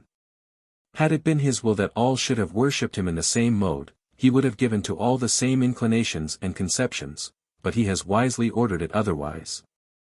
That piety and virtue might increase by an honest emulation of religions, as industry in trade, or activity in a race, from the mutual emulation of the candidates for wealth and honor.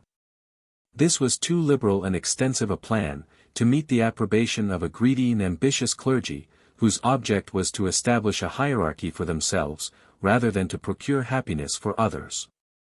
It was accordingly condemned with vehemence and success by Ambrosius, Prudentius, and other orthodox leaders of the age. It was from the ancient system of emanations, that the general hospitality which characterized the manners of the heroic ages, and which is so beautifully represented in the Odyssey of Homer, in a great measure arose.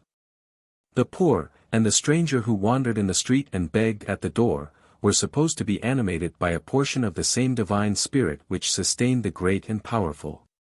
They are all from Jupiter, says Homer, and a small gift is acceptable. This benevolent sentiment has been compared by the English commentators to that of the Jewish moralist, who says, that he who giveth to the poor lendeth to the Lord, who will repay him tenfold. But it is scarcely possible for anything to be more different. Homer promises no other reward for charity than the benevolence of the action itself. But the Israelite holds out that which has always been the great motive for charity among his countrymen, the prospect of being repaid tenfold. They are always ready to show their bounty upon such incentives, if they can be persuaded that they are founded upon good security. It was the opinion, however, of many of the most learned among the ancients, that the principles of the Jewish religion were originally the same as those of the Greek, and that their God was no other than the creator and generator Bacchus, who, being viewed through the gloomy medium of the hierarchy, appeared to them a jealous and irascible God, and so gave a more austere and unsociable form to their devotion. The golden vine preserved in the temple at Jerusalem, and the taurine forms of the cherubs, between which the deity was supposed to reside, were symbols so exactly similar to their own, that they naturally concluded them meant to express the same ideas. Especially as there was nothing in the avowed principles of the Jewish worship to which they could be applied. The ineffable name also, which, according to the Masorethic punctuation, is pronounced Jehovah, was anciently pronounced Jaho, iota alpha omega, or iota epsilon upsilon omega, which was a title of Bacchus, the nocturnal sun.